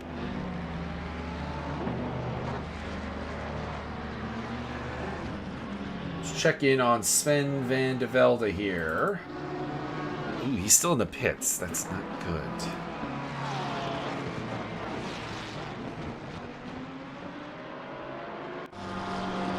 Well, Sven had a really comfortable championship lead, but I mean, a 0 could open the door. I'm just saying. Right now, Mongrand and Morley are in striking distance. Specifically, they'd be 1 point and 3 points back. I don't really know where Mongrand again would get that. Oh, Nathan Gray! Pile drives into the Audi. Oh, boy. Of Nathan B. There can be only one Nathan. So Gray, Nathan B had an issue with D. Hines, ended up off the track, so here he is rejoining. I know that's all on Gray. That is all on Nathan Gray. And the Van Nel boys end up getting caught up in it as well. Idris Cahill and Kerry Pattenden are also off. Because Byron's going to ask for it. What did Kerry do? Oh my god. All right. Okay, not Kerry's fault this time. Not Kerry's fault. We hear in the commentary booth, call it as we see it. We saw Kerry make mistakes earlier. That was not one of them. Nope. Fair play to him. Ricky Beckelar in for his final pit stop.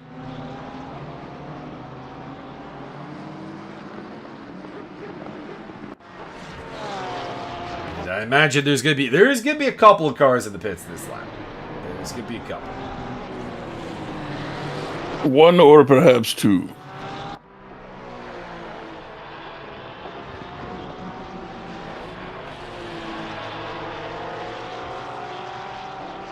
Why am I suddenly thinking of the episode where the Hills go to Louisiana to visit? To go to a Saints game, but to also visit the Daughtry family. Robert, this is velvet, not velveteen. A gentleman must know the difference. Without fancy. It is.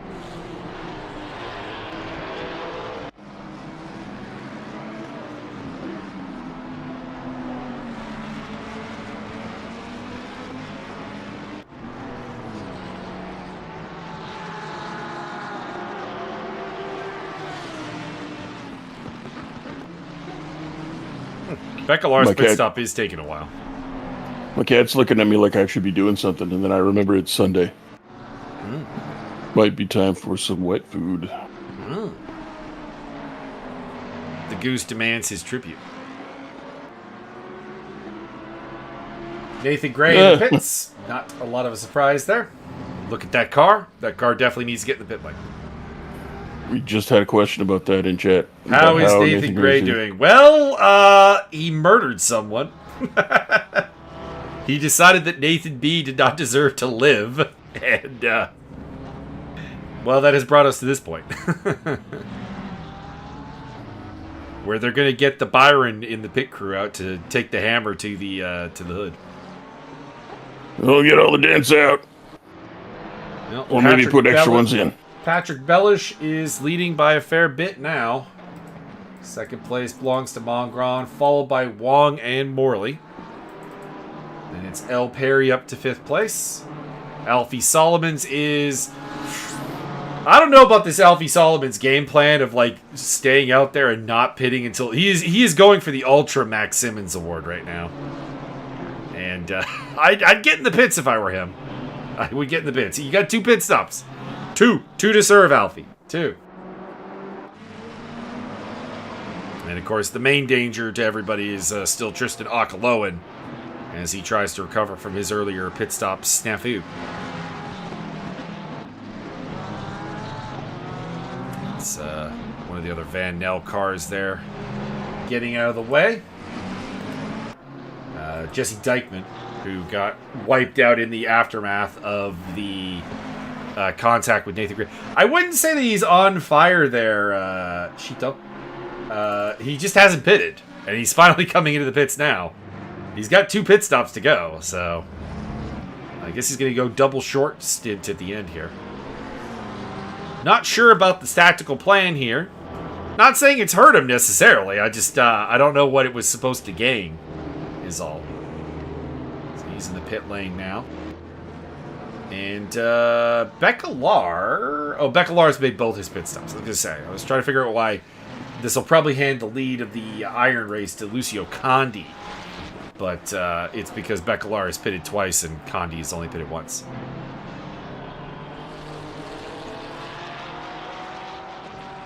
I'll say D. Hines and Condi, though, are making up ground. They've been, it's going to do a splash and dash at the end, I assume. Yeah, that's definitely a possibility. I just don't know about, I don't know about that being a good idea, I guess. Like, there are probably some other people thinking about doing the same thing, but, like, what I mean is his first stint was, like, long enough that I don't really know what advantage it presented.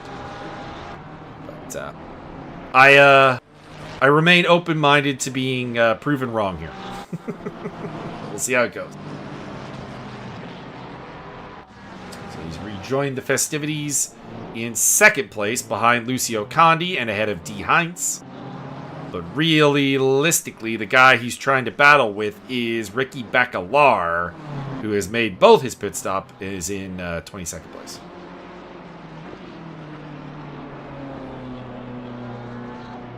Well, no, the problem there, Shiloh, pardon me, I think I said Shito earlier, is his only real concern right now is Ricky Becalar, who is the Iron Championship leader. And Becalar has already made his pit stop here. As for Gap, Solomon's... Well, he is over a minute ahead of Becalar. Might work out. I think Becalar must have gotten caught up in something, because he seems to have lost a bucket load of time. And I'm just not sure where that happened. Steve Tetley into the pits for his 2nd pit stop.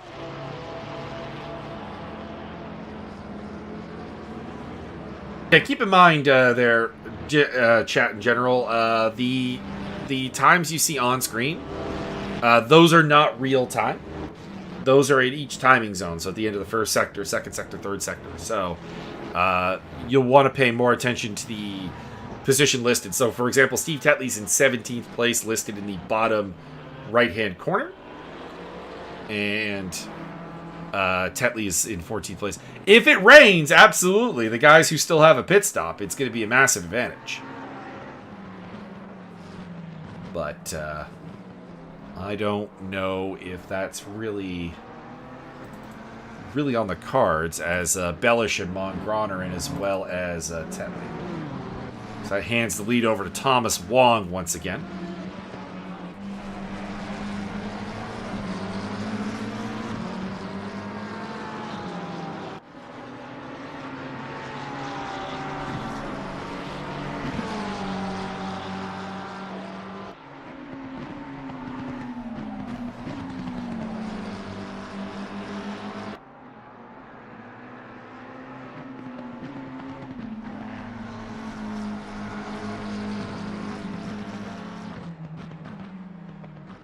maybe getting an apology in chat from Bram Cox, who apparently feels bad about messing up his race setup and ending up with something very slip and slide-esque.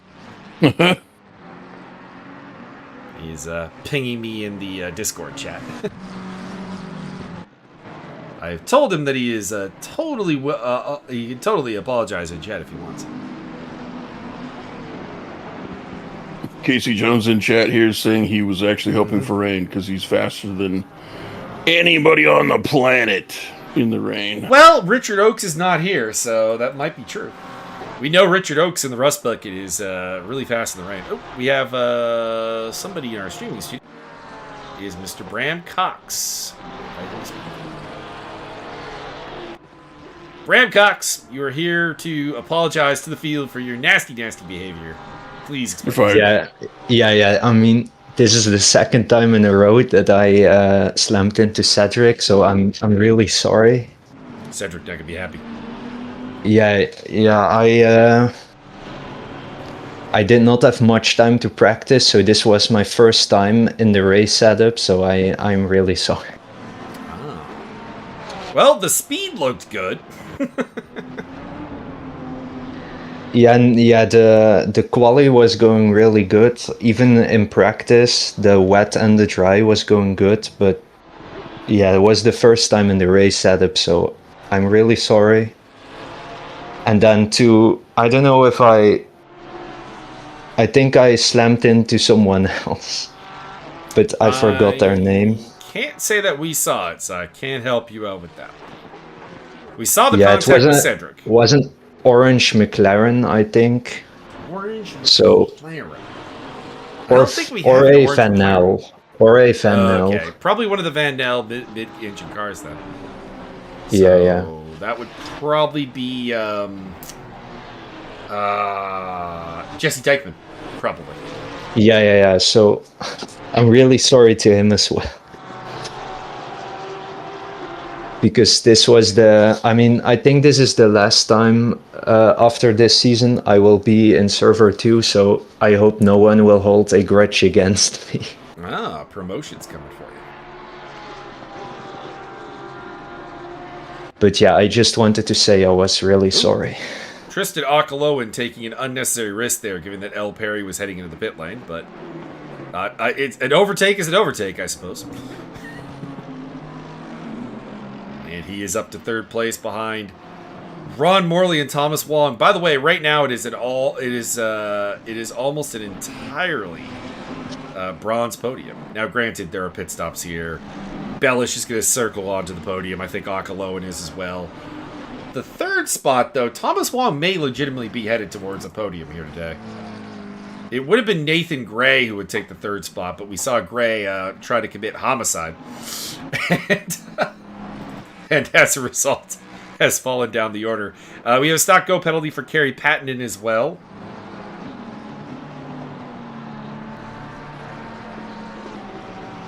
So Kerry has run afoul of the stewards as well as his fellow drivers. Why would they punish Kerry? Why? No idea.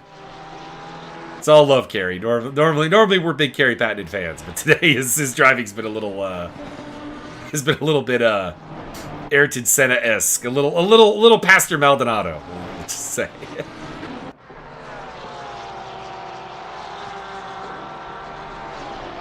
Dieter Vanden Heuvel on the trail of Brian Mongrom. They are battling for third place of the cars that do not have to make another pit stop.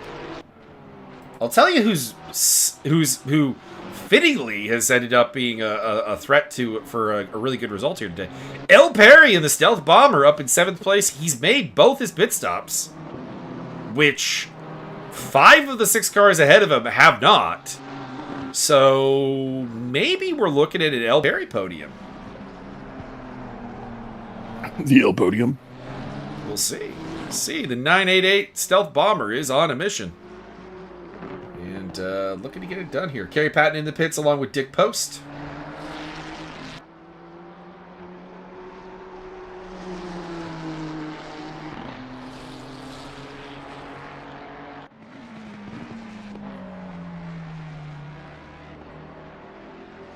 Let's see, how far back at the leader is Perry? So, okay, a podium might be out of reach for Perry. As it stands, he would really not have much of a chance of getting Morley or Wong when they pit. Or Akaloan. But he almost certainly will pick off Slater and Wheel.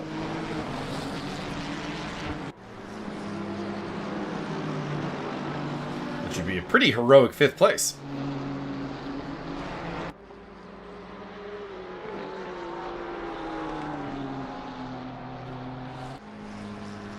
Casey Jones thinks that Perry's up on the podium. I would say no. I'm looking at the times here. If I were to guess, Bellish is our leader, which not a surprise. But second and third, I would say, once the pit stops sort out, would be still Wong and Morley, as it stands. And Morley's in the pits now, so let's see where he comes out. Now, Akaloan is still a wild card because he's got the speed. And he's still out there ripping it up. He's the fastest guy on track most laps. For top 3 when he's not fastest. So Akaloan, I think, still has a role to play here. He just hasn't played himself into the podium yet. But it is a yet. I think it's coming. Let's see where Perry comes. We'll see what happens here. So the interest is where Perry is going to... Oh, Perry is going to beat him. Okay. I thought Morley would be able to pit and come out ahead of Perry, and that is not the case. So... Perry may be on the second step of the podium right now. You might be right, Casey.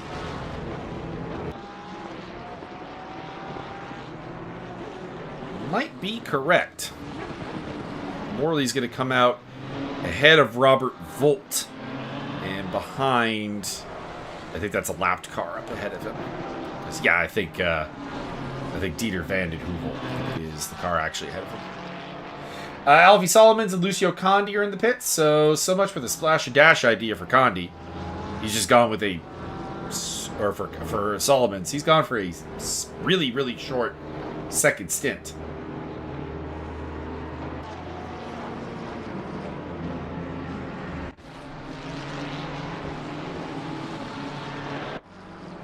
Starting to shake out. Perry under pressure from Caden Scott.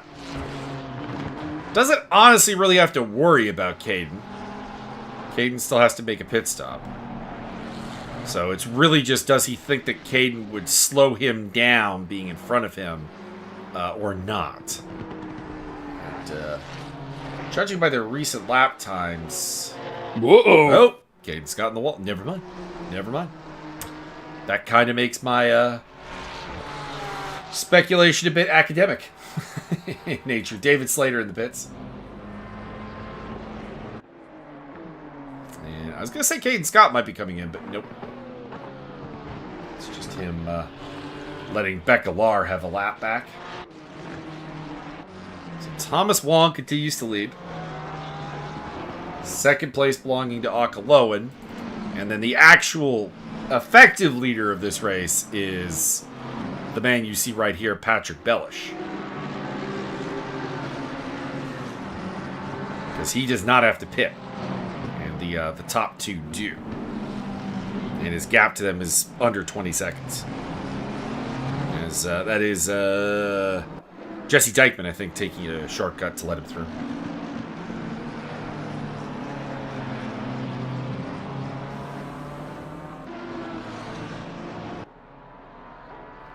Might be a problem for Dykeman. Looks like he maybe is going to park it. Also, Mickey Taylor is missing his hood. What has happened? This is going to take some really serious trauma. What happened? Oh no! Oh boy! One of the stunt possums absolutely mutilating the alien's McLaren. That's going to be a long pit stop to fix. Taylor was headed for a pretty reasonable result, honestly. He is not going to be happy. Not sure who took him out there. That was It's one of the stunt possums, but I'm not sure which one.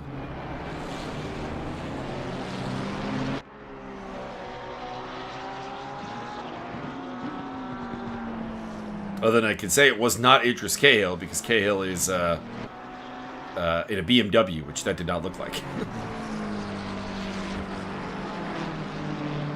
Not gonna pit. I don't know about this, Mickey Taylor. James Wheel also had a yellow flag out, but it looks like it was nothing of particular note. Same with Nathan Gray. Bellish is up on the tail of Tristan Akaloan with a pit stop in hand. Clean corner, nothing to see here.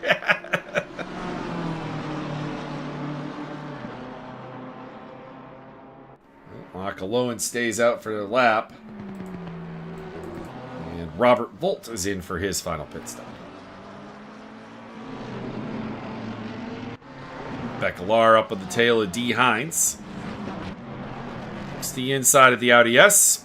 It's better of it. Still don't know what happened to Becklar. He was winning iron handily. He was looking like a top 5. And now it's suddenly back here. And that's opened up the championship in a lot of ways. We'll overtake D. Hines there. Well, I can only speculate, and that might be entertaining. I've got Alfie Solomons in the lead, followed by Condi. Becklar's third.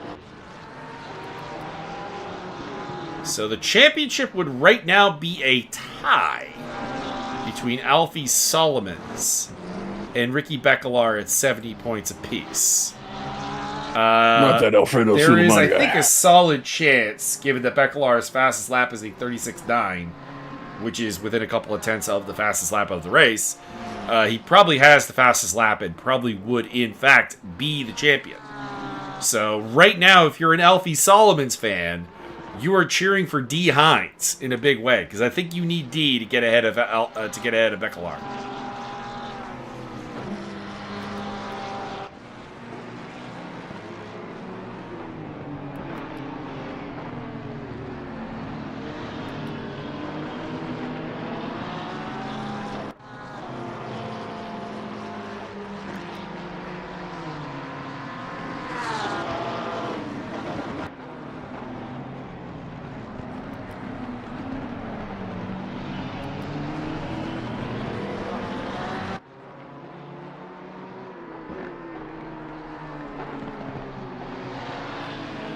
Pretty sure. I can't really do the fastest lap math very quickly. But I do believe this is going to be a Becklar title still, despite whatever setback he had. JJ Zimmerman hitting the pit lane again. Doesn't need to, so I'm not sure why he's in the pits. He has served both of his pit stops. Maybe had a miscalculation on fuel, or it doesn't look like he's damaged in any way. I believe he's missing his calibrator. Probably not true. Carburetor? Probably not true. Probably not catheter either, then. Let's not get into the history of catheters in racing, shall we? Robert Volt on the tail of Robert Stoltz. Not in a particularly important battle here, but will do.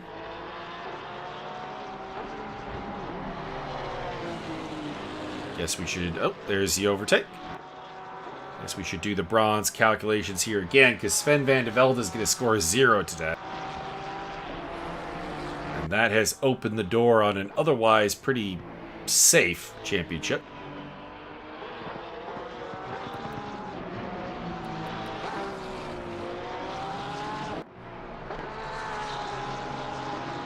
It is Wong leading at the moment from Mongron and Van den Heuvel.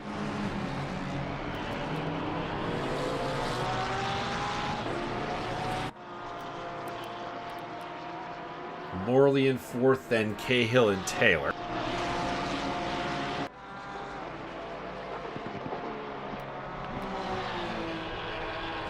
Although I do worry about Taylor's car. Slater is 7. And then it's James Wheel.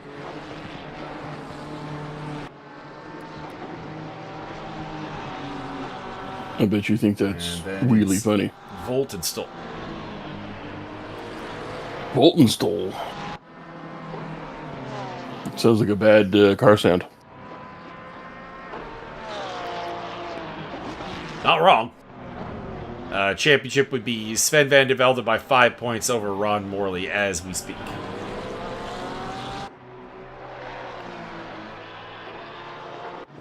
Taylor is going to pit and try and fix the car. I'll tumble him down the order.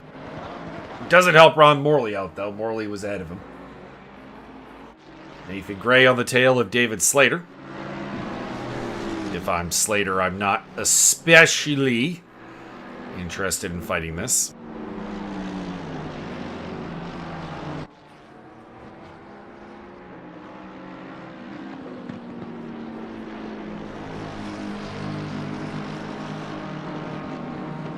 Still waiting on a pit stop for Thomas Wong, and that's about it. Everybody else has handled their business. What's the gap between Mongron and Wong? Should be able to get out ahead of him. But it will be close. Mongron and Vandenheuvel are both in the Wong pit stop window.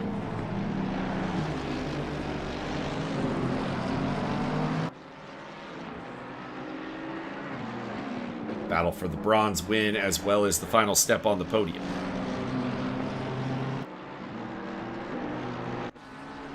Kerry Pattinen on the back of D. Hines. Dun, dun, dun, dun. Looks the inside, thinks better of it.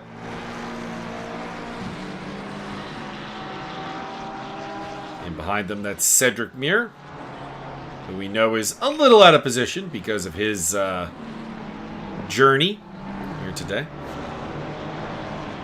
Was it spiritual? And, down the inside, maybe for Muir. You're given the flashy headlights.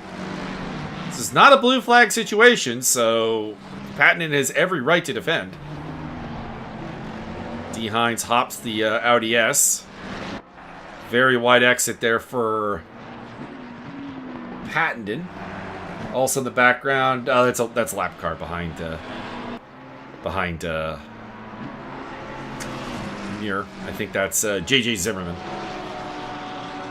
And Pattenden is into the pit lane, but he's using it as an overtake on D. Hines. Gets the job done. Not sure who the blue flags were for. Oh, it's Akaloan coming up behind them. You know what? I think if Sven doesn't serve his pit stops, he's not going to win this one. I don't think he's going to win this one at all. I think he is parked in the pits to just watch to the end. I have faith. He can do it.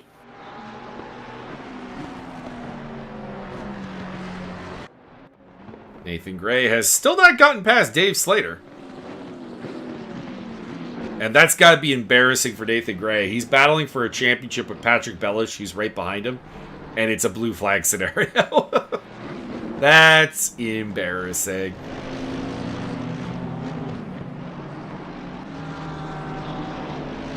As he continues to battle with Slater.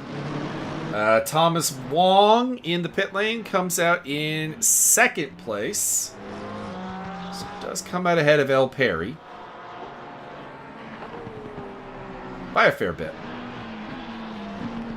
That was a short pit stop. I was expecting a slightly longer pit stop when I said that Mongron and Vandenheuvel might be actually in his pit window. I was wrong. I was very wrong.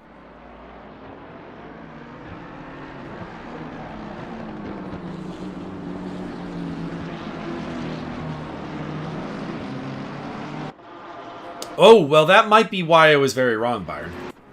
Stop go penalty 30 for Thomas Wong. Speeding in the pit lane. My goodness. Oh, no. What an absolute travesty. He was looking like an overall podium and a class win for Thomas Wong, and now all of a sudden he's got a problem. And that problem is that he's the dirtiest racer in the field today. Just the 30-second stationary will put him behind Perry, Mongron, and pretty close to being behind Mongron doing him a favor. Going off the track there. Now is not the time, Brian. You're representing Canada's hopes and dreams. You are the Jacques Villeneuve right now. Jacques Villeneuve. Lucio Condi getting held up a little bit by some lap traffic. That's Pat Fortune. And okay. I'm you know what? I'm of two minds for that. Number one, Condi just kind of plowed him out of the way. But number two, Pat was really not behaving as you should under blue flags. He was... I don't want to say he was asking for it, but he was kind of asking for it. Doesn't make it right. Doesn't make it right. Just saying. Just saying. It's not what you should do. Thomas Wong is in to serve his stop-go penalty. And has already dropped behind Mongron, Perry, Van den Heuvel, and Akaloan. Should come out ahead of Ron Morley. Where's Morley? No, Morley's going to get him, I think. Yep. Also going to get got by Cahill, I think, as well. And Brian Mongron. What's going on here, bud? That's the second time we've seen you off for no apparent reason. You've now lost out to Van den Heuvel and Akaloan. Akaloan, who cares? But Van den Heuvel, kind of a big deal, because you were trying to get a championship here.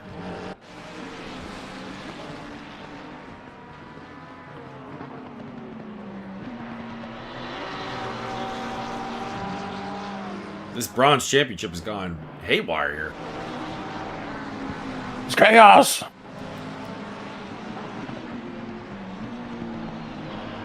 Dogs and cats living together.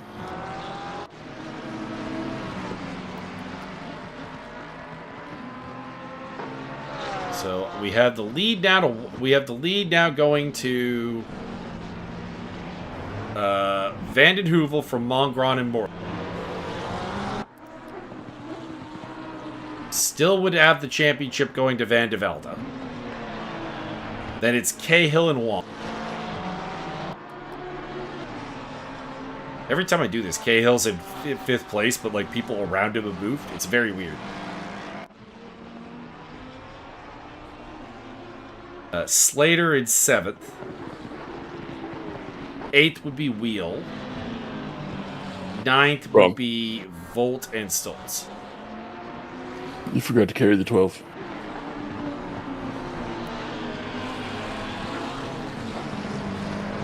There is actually a 12 to work with. That's funny.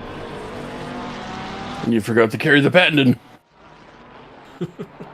By God, he's got a steel tire iron.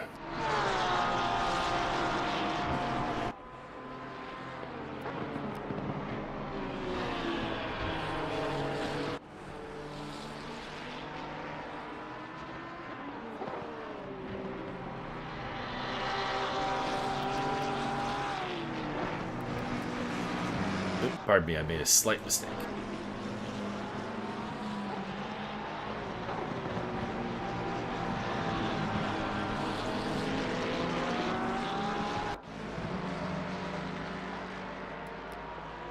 Not going to affect the championship, but, you know, my OCD is taking over. Can you write it up as a chemical reaction?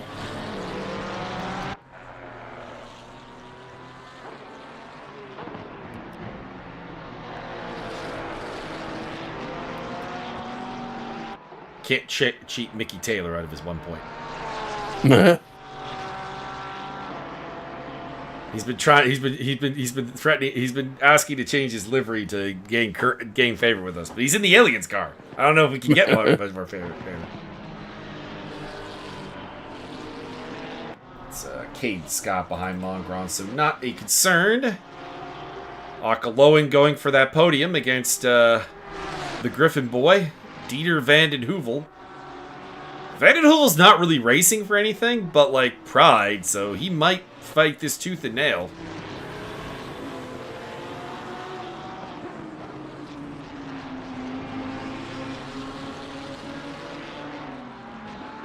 Doesn't fight too hard.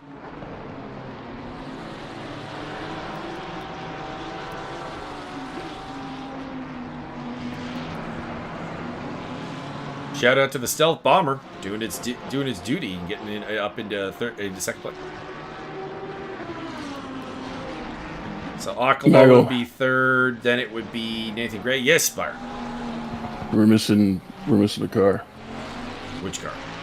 There is no Rust Bouquet. I said that earlier when we were talking about the rain weather. No Richard Oakes today.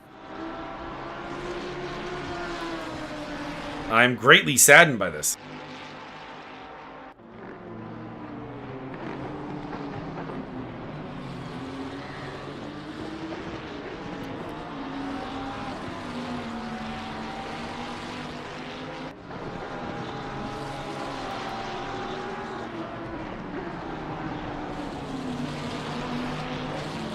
So we haven't really given the Silvers a lot of love because there's not been a lot to talk about. As Akaloan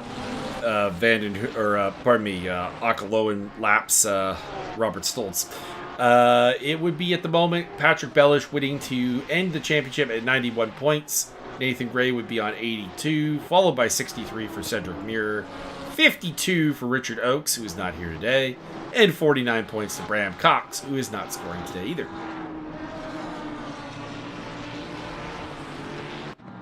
James Wheel on the move against Dave Slater. A little track tool team chemistry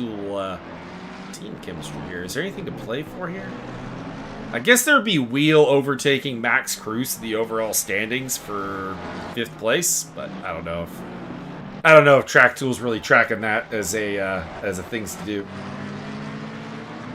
Sven asking if he's ahead in the championship. You are currently winning the championship by 3 points over Ron Morley and Brian Mongrand. Now there's a fast slap point in there somewhere, but I'm pretty certain that that'll go to Dieter van der Heuvel.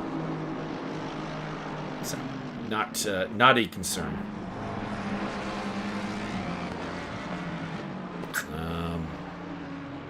Yeah, in order for them to catch you in the championship, they're going to have to catch Van den Heuvel. And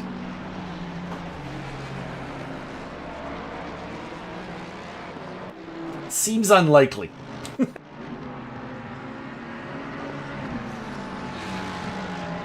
So don't pop the cork champagne yet, but it looks good. It looks good.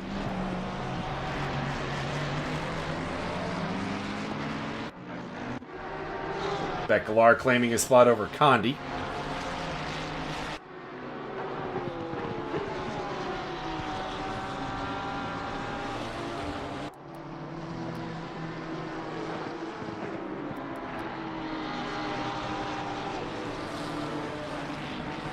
Which does give Becklar the outright iron win. He was previously tied with Alfie Solomons, but would have had him on tiebreak anyways. Solomons has to beat him outright here today. Condi getting back past Becklar. So the question is, Becklar, do you want to tie for the championship and win on countback? Or do you want to win it all? That's the question. I believe. I kind of think he's got it anyways, because I think he's got the fastest lap point that would give him the championship anyways. We got Nathan B in chat. Gazillion points for this race. I mean, there's a couple of people in that boat. There's a couple of people. I think it's a competition at this point. Oh, Ricky! Ricky Becklar pulling a Ricky Spanish. contacting the back of Lucio Condi for really no reason. Condi's got... Oh no! Condi wipes out Robert Stoltz! It's mad. It's chaos. Oh, that was a terrible rejoin. Continued chaos. Oh my god. The driving standards here, gentlemen, have not been good. Have not been good. Mental fatigue here at the end of the season is enormous. Apparently. Well, Condi, I think, just has a broken car. As he's off Looks again. that way. Yeah. I think that nudge, it didn't look like much, but it might have broke something.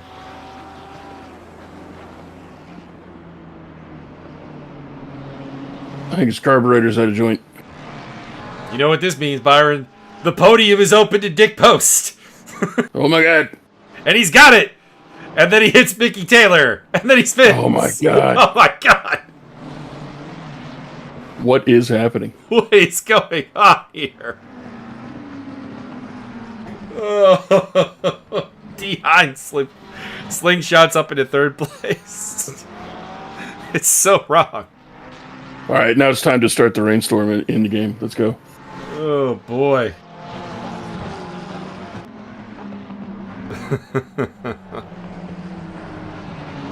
It's not good out there. This has been bad.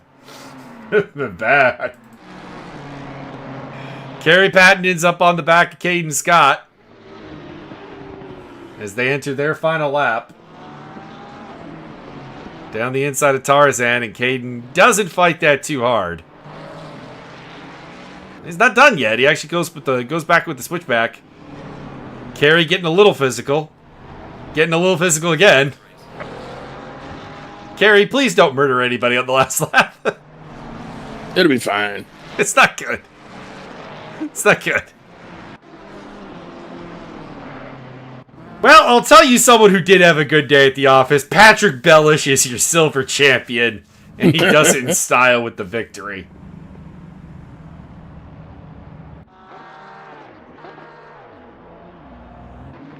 Akaloan going for second place. Oh my god, one of the other Vandal cars got in the way. Where's Perry? There's Perry on the inside! Vandal on Vandal violence.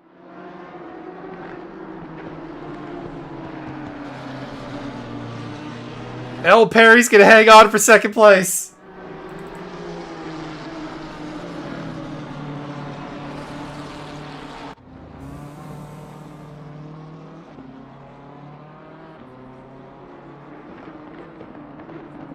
And third place belongs to Akaloan, who probably would have had the win if he didn't have that pit stop mishap. Fantastic day for Dieter Vanden Heuvel.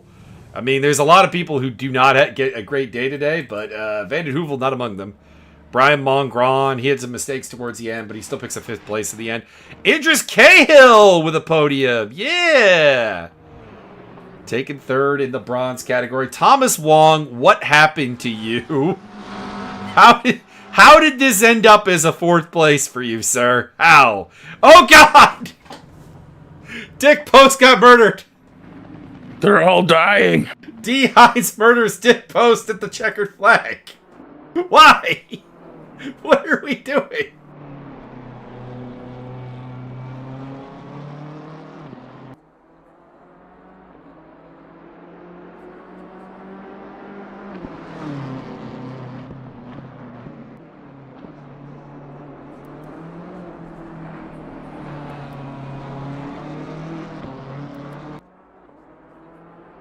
Michael, there seems to be some sort of weird dissonance in the brain meat out there.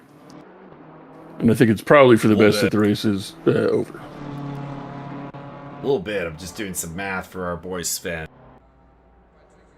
Sven, you come in 2nd place by half a point.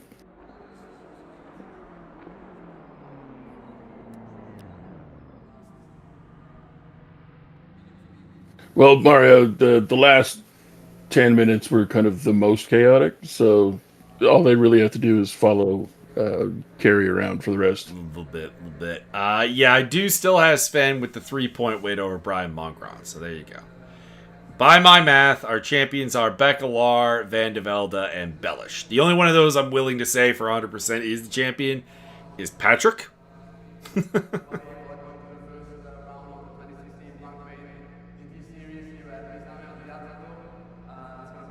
And we got Thomas Wong for the chat. All right, so let's just set ourselves up here with a little BMW swag fest. While we await. All right, single player BMW, please. I might end up having to show this BMW off a lot. I don't have any custom liveries for it. I'm very disappointed. Let's go with the BMW sim racing car. I think that one looks good. There we go. All right, Thomas Wong has joined us in the broadcast booth here. Thomas, a phenomenal qualifying session for you. Got to lead a bunch of laps. Had a generally good day, and then the result kind of went away at the end. What happened? I just couldn't find my pit limiter at the last stop, and I just like double speeding. That is a SG30. Mm-hmm. We did see that, but you dropped back a little bit at the end too. What happened there? We missed what you ended up behind a couple of. I think you dropped like 2 spots. Yeah, that was the stop and go 30 seconds because I was speeding and pitting as I cannot find my speed limiter. Ah. This is why you always keep the speed limiter in a good, handy place, everybody. Yeah, I just changed to a new base and just forgot where's the button. That does happen. That does happen. I placed mine right. My speed limiter is right at the bottom of my base. There, on my base there are 2 buttons on the like very very bottom, and they're pretty easy to find, and that's where my limiter is. Yeah, mine was in the middle, and I was reaching for the top button. Yeah, and like overall, it's a decent race other than the mistake to forget. So yeah, I'm happy with the race, kinda. And at the first stint, there was a car that like ran into me and just caused like 7 seconds of damage, and I lost a lot of time at the first stint. I think everybody had something happen to them in the first stint. Almost, it's not a clean race out there today. A little bit of carnage. Yeah, I saw that like there's 3 cars coming together in front of me, like and then there's another 3 cars coming together at the like right before the racing line, the finish line at the last lap. That's crazy. I'm gonna estimate. What do you think, Byron? Like $8 million in damage on these cars? Well, I mean, they're only $5 a piece anyway, so kind of hard to. They're only made out of tin foil and bubble gum. I'm pretty sure Mickey Taylor's McLaren needs a full rebuild after the damage it took. There's a tons of cars needed fully rebuilt for the race. We're gonna have to deplete an entire carbon mine here, replacing the carbon fiber we lost. And that's it for me.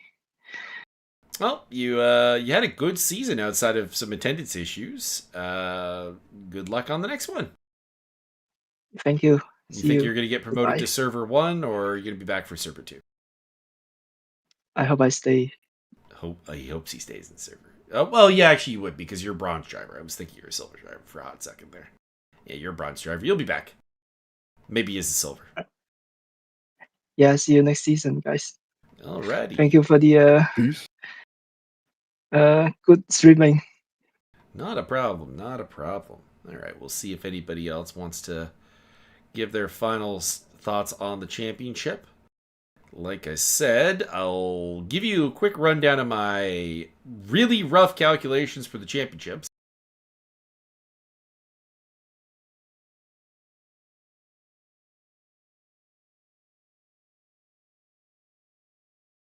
So Mio, rough math, very rough math. In the silver category, I have Patrick Bellish as the champion. I'm pretty certain on that one. I think that's pretty safe. He came into today with the lead. He won today. It'd be really, really weird if he wasn't the champ. Nathan Gray second. third for Cedric Muir, fourth for Richard Oakes, and fifth for Bram Cox. I'm pretty certain on that grouping because, well, Muir didn't have a great day. Oakes wasn't here. Cox scored 0, so I'm pretty certain that my math on those are correct. And then in the bronze category, champion should be Sven van der Velde from Brian Mongran, Ron Morley, Robert Volt, and Max Cruz. Now that one could be very, very different because that one was very, very close at the end because Sven kind of had a game crash today, and his really secure championship lead kind of went downhill with that.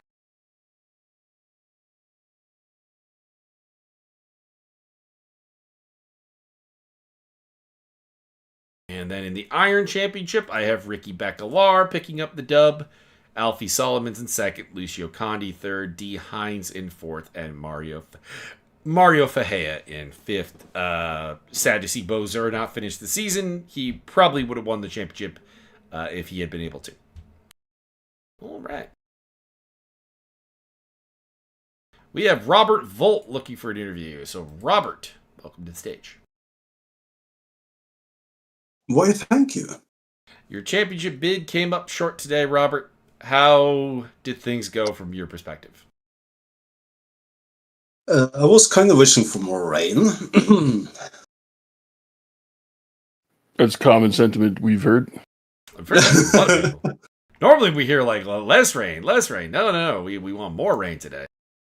I'm not really sure that would have been healthy. No rain. I'm not really sure how healthy that would have been given the amount of carnage we saw in the dry today. Yeah.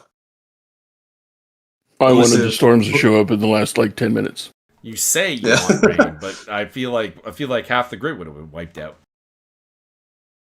Yeah, definitely felt like that. But then again, I did spend I didn't change my tires until it was 20 minutes remaining of the race. So in a Porsche, mind you. Just because I was just I'm hearing you're hard. insane, is what I'm hearing. Yeah.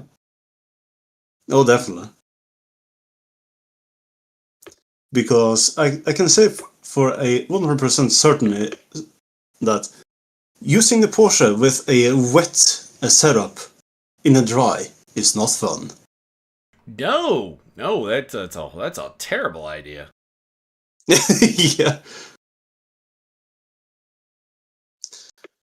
I think my saving grace was the fact that I did tune the car to be a tiny bit more understeery than what the the paid setup wanted me to have it.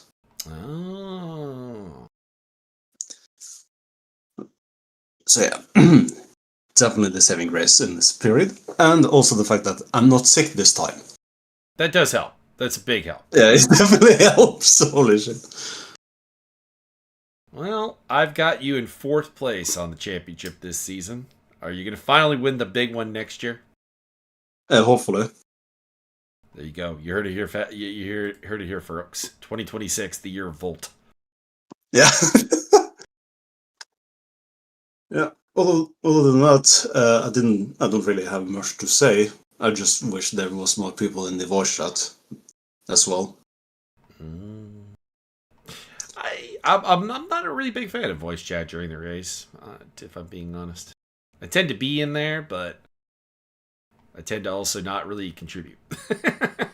Yeah. We also have Nathan B. Nathan, if you want to speak, you're going to have to raise your hand so I can invite you to the stage. There we go. Robert, do you have anything final before we move on to Mr. Nathan B? Nope. Just wish you two and the other people watching a nice day or evening. Thank you very much. Thank you very much. Thank you. Yeah. See ya. Have a good one. All right, we are joined by Nathan B., one of the few Audis in the field. Only Audi today. Yeah. What an interesting car that was this season. I'll say that. I will not take any insults of the Audi. The Audi is a great car. Is a masterpiece of engineering. No, it's fun. I mean, I like it a lot. It's just very different, I guess. I started with the McLaren last season, so like, oh, I'll just do another mid-engine, and this was a lot harder to drive. It's definitely different than the McLaren, I would say, because the McLaren has a notably different wheelbase, which means that its handling characteristics, while being another mid-engine car, are not that similar. In fact, I'm gonna go bold here. I'm gonna go bold here, and chat can feel free to disagree with me. I would say the Audi and the McLaren are actually on the opposite ends of the mid-engine spectrum. I wouldn't doubt that. I don't have, I guess, too much experience with mid-engines, but when I started ACC, I guess I kind of went mid-engine. I definitely noticed I oversteered a ton more in the Audi compared to the McLaren. And that's what ended my race today. I don't remember what turn it is. I watched it It on wasn't the attempted homicide by Nathan Gray. It was before that. I mean, it was that corner, yeah. Whatever corner that was. That's Coming out of the Audi S. 11, I guess, 11, 12. I oversteered a little too much going into the corner and just got like hit on the side and went off track. Whatever. I lost grip. I was trying to re-enter and then I just got slammed. I'm thinking, did I re-enter poorly there? Because it just was out of nowhere. But upon further review, not the case. And then the third one, I'm not exactly sure what happened. Could have been a latency thing because it didn't even look like I tried turning. But I guess I was just trying to get back on the track, and then I just couldn't straighten it out, and I just somehow hit the inside door of some BMW. So I don't know. It was a good race up until that point. I felt like I had a lot of pace comparatively. But it's just that one mistake and then 3 in a row. And then I did rage quit. Not gonna lie. That one, I got tilted. It does happen. But yeah, I had a lot of fun over the season. I think, generally speaking, I did better than I think I would have. Especially I didn't like practice as much, but You had some good results. You had like 4th place at Oulton Park in Kyalami, a solid result at Misano as well. So pretty good season. it just was a hard season though. All these tracks felt so much harder than last season, not gonna lie. Well, that's probably the car change. I mean, as much as I do love the Audi, if you'd come to me and been like, I want to change from the McLaren to the Audi, and I'm not super confident yet, probably would have said no. Much as I appreciate the Audi being out there. Yeah, I was gonna do the Bentley first, but then I changed my mind on that one. Oh, stay away from the Bentley. Stay away from the boat. Will do. That one is just not a fun time. It's one of the few cars in the game I will refuse to drive. Yep. So I guess I'm looking forward to next season. Maybe I'll stay in the Audi. Maybe it rewards effort and practice. Who knows? I would definitely suggest figuring out what car you're going to stick with for a bit if you're relatively new to ACC instead of hopping around. So I would take the off season, get out there, try come up with your short list of what you want to drive, and then like figure out which one feels the best, and like realize you're probably going to want to spend I'm going to say 3 seasons in that car, getting everything down pat, and then the transfer to the next car will be way easier. All right then. Yeah, I'm looking for the next season. Thank you guys for casting. It was a great time. All right. Well, thank you. Next Bye-bye. up, we will have Mr. L. Perry, who had a very sneaky stealth bomber day, picking up 2nd place. L, tell us about your day. Oh, what a lucky break. That's what I gotta say about it. This came out of Did nowhere and suddenly definitely. we're on the podium. Yeah, that's what I meant. What happened? I don't know, Well, but it was fun. there were a couple things. Tristan Akaloan had a messed up pit stop. Nathan Gray had a really hard contact with, well, Nathan B in a true Highlander moment of there can be only one Nathan. and Yeah, yeah, there was just some messes. Thomas Wong picked up a stop go penalty. We were talking to him earlier as well. There was a lot of just misfortune for the guys who were like the early front runners. Cedric Beer and Bram Cox kind of murdered each other very, very early on. yeah. This went downhill from there. Fortunately for me, I guess. You have But it was. Come on. you are Juan Pablo Montoya, circa 2002 at Spain, picking up the random second place that that you weren't anywhere near. Well, based on my qualification, well, I think I climbed 14 spots. Something like that. I think you were 16th on the grid, I think. Yeah, that's right. Well, it was a fun race. Fun race to be Zandvoort. It's a bad track.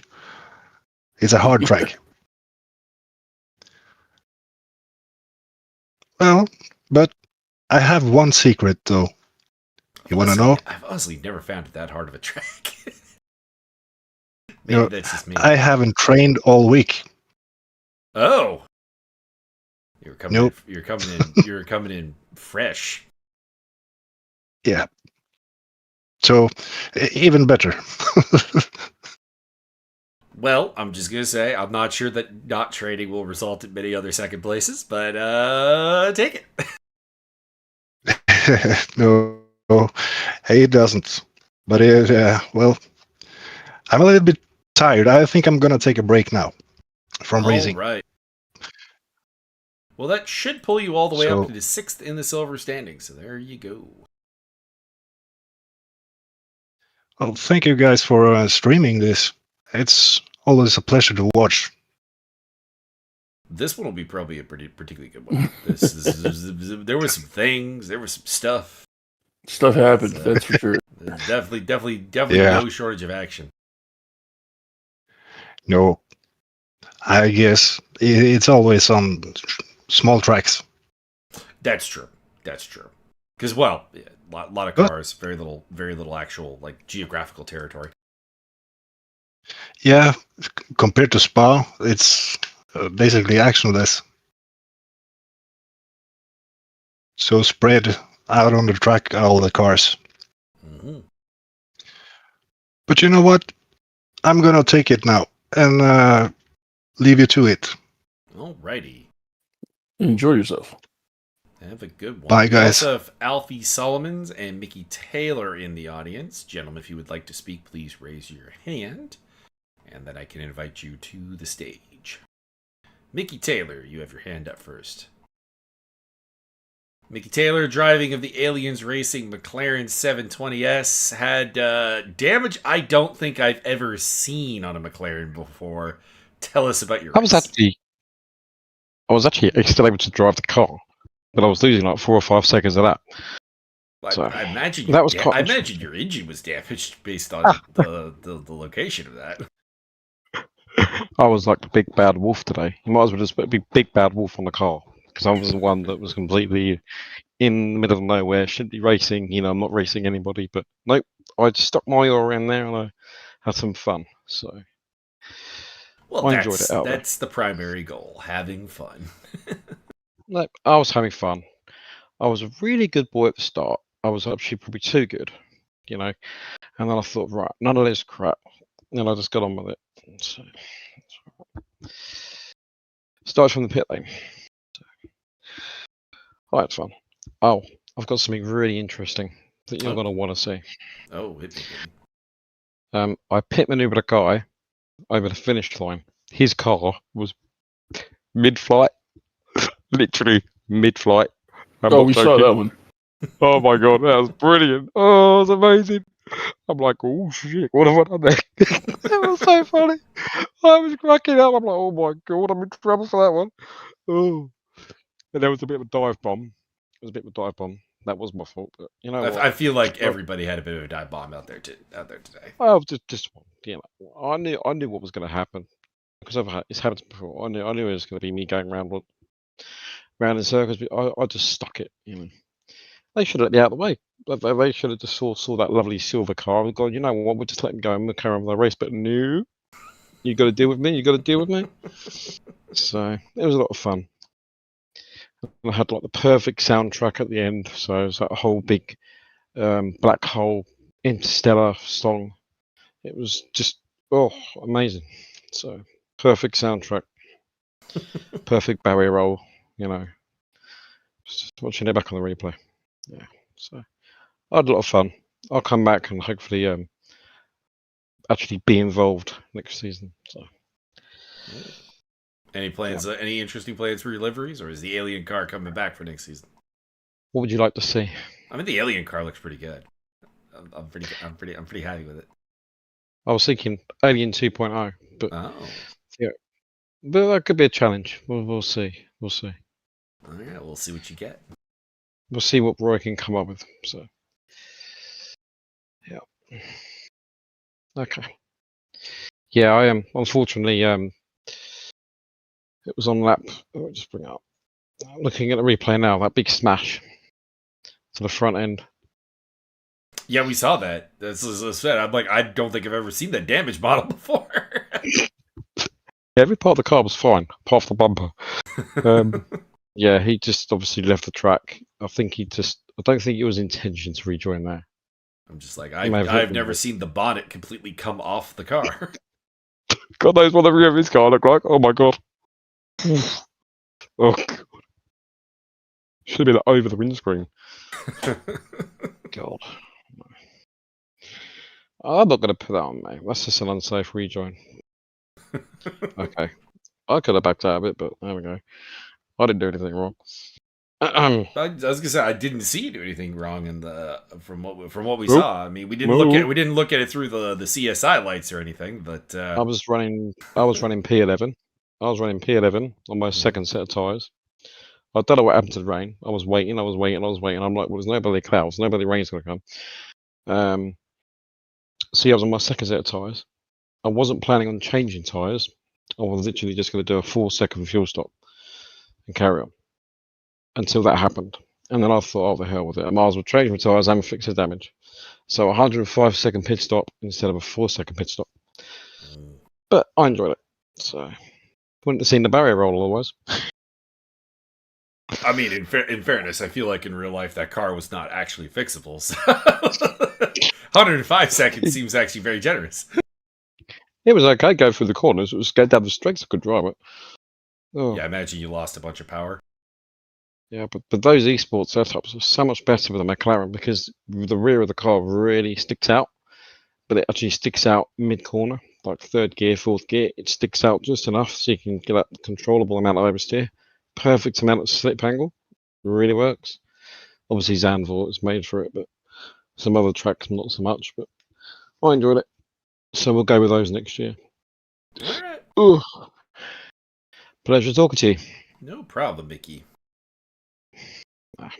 Enjoyed it. Thank you for your great commentary. Oh, well, I don't know Honestly. about great, but I aim to please.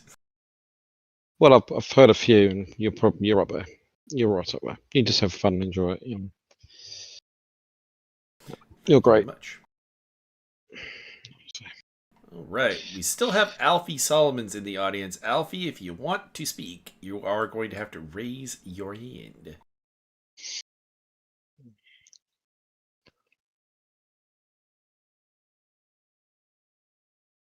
There we go. He found it. Lovely. Alfie Solomons. Hello. Hello. We came up just short Hello of the there. championship, but it sounds like you're having a good time. So Yeah, I'm having a fantastic time. Happy to be here, mate. Yeah, it's I think I think I come first in that one somehow. Mr. Beckelar was. I didn't even think my race was anywhere near him. I don't know what happened to him. I need to I go don't back know and watch the either. replay. It was like towards the end of the race, I was looking at Ricky down the pecking order, and I'm like, what has happened to you? We've completely missed this storyline of Ricky Beckelar's race going to hell. It's crazy, isn't it? I was in third at one point, and him and three others that were racing up the front that should have been. I'd just stayed out. My plan was to do a long stint to start out with, and that I ended up in third. And I thought, you know what, I'm going to stay here for a little while because it's kind of nice. This doesn't happen often, and I see him and a few other guys, and I thought this. And I weren't even blue flagged. I'm like, off you go, boys. I'm not getting involved with that.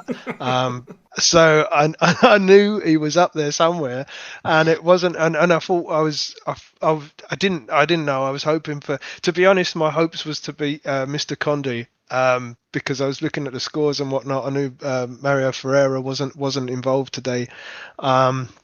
So I thought myself, really, I'm hoping to fight for second here, and we had a fantastic race throughout. We kept meeting each other, and we kept duking it out. It was really good. It was really good racing. And then towards the end, there was an incident with a blue marker, not for the first time, back marker, and Condi got past me, and I drove angry. I drove angry, and I was like, right, no, not on my watch, sunshine.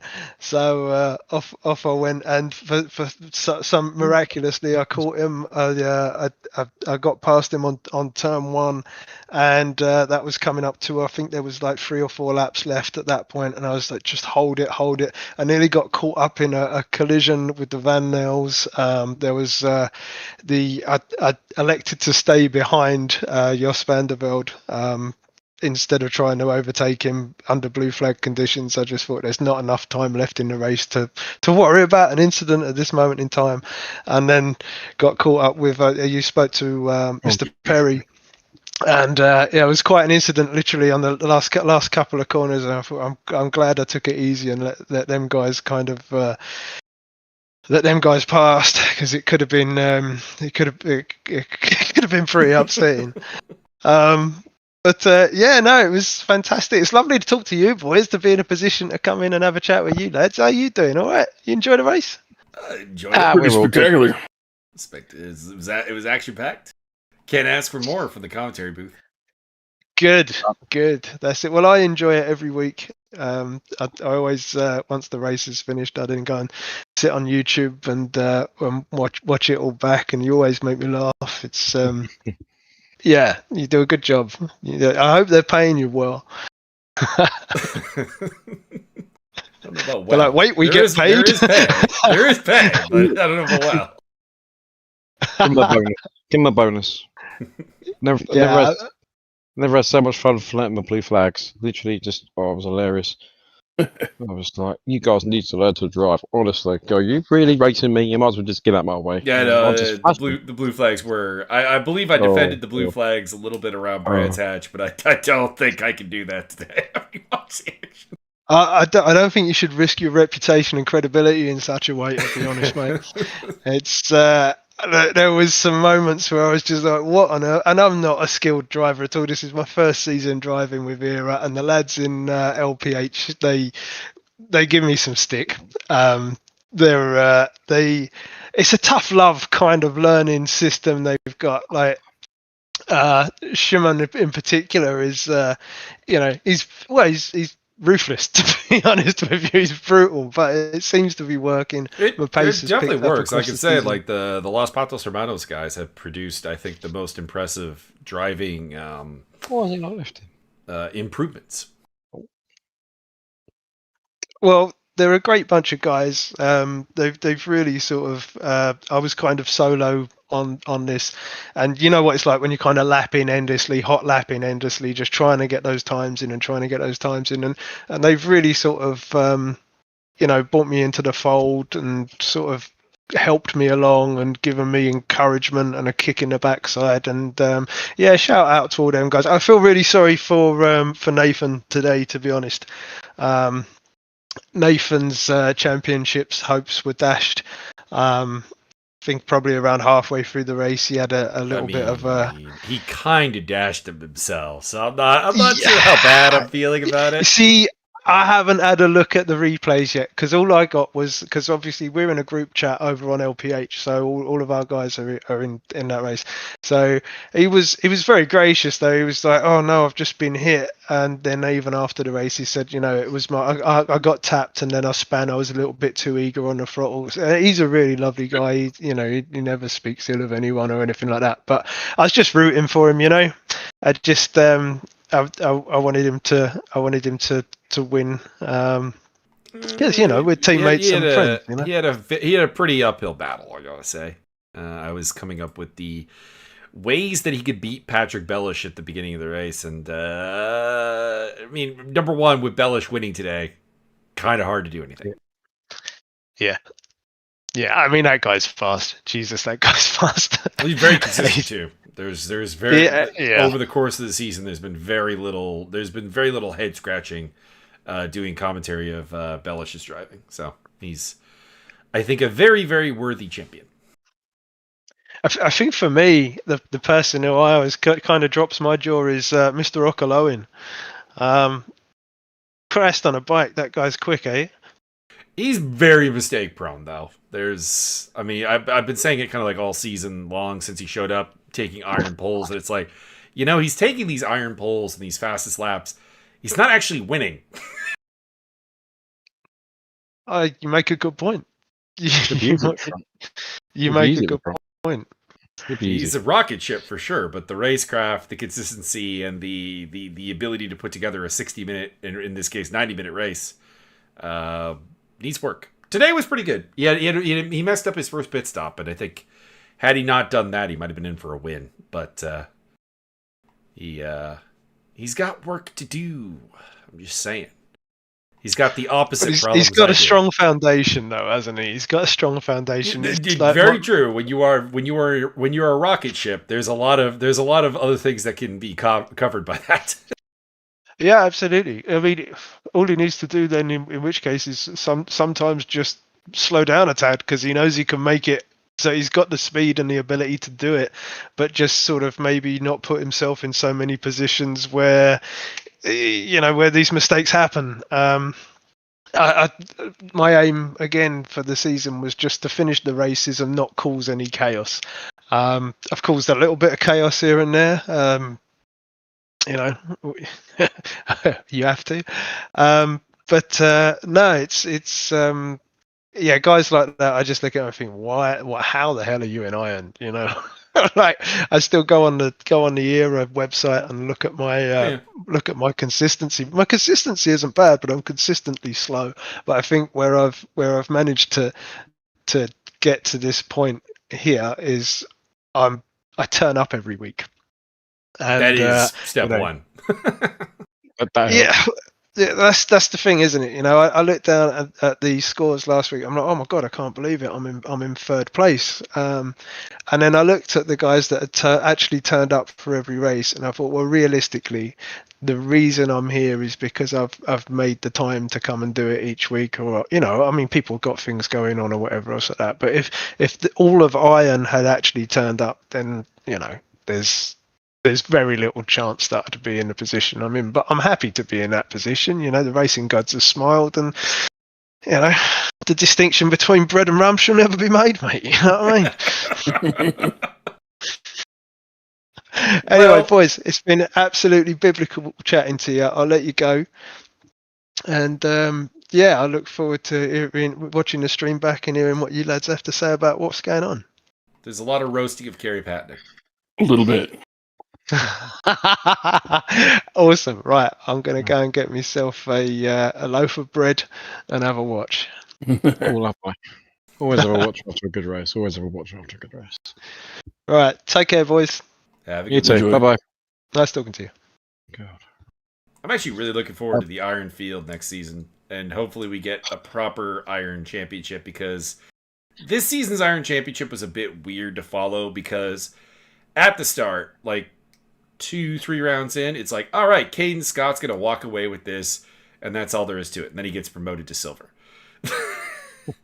And it's like, okay, I've got to redo this. And then Akaloan and Mongron show up, and they're dominating. It's like, all right, Mongron's going to win this because he's consistent. Akaloan's not. And then they both get promoted, and it's like, now I got to redo my entire spreadsheet here.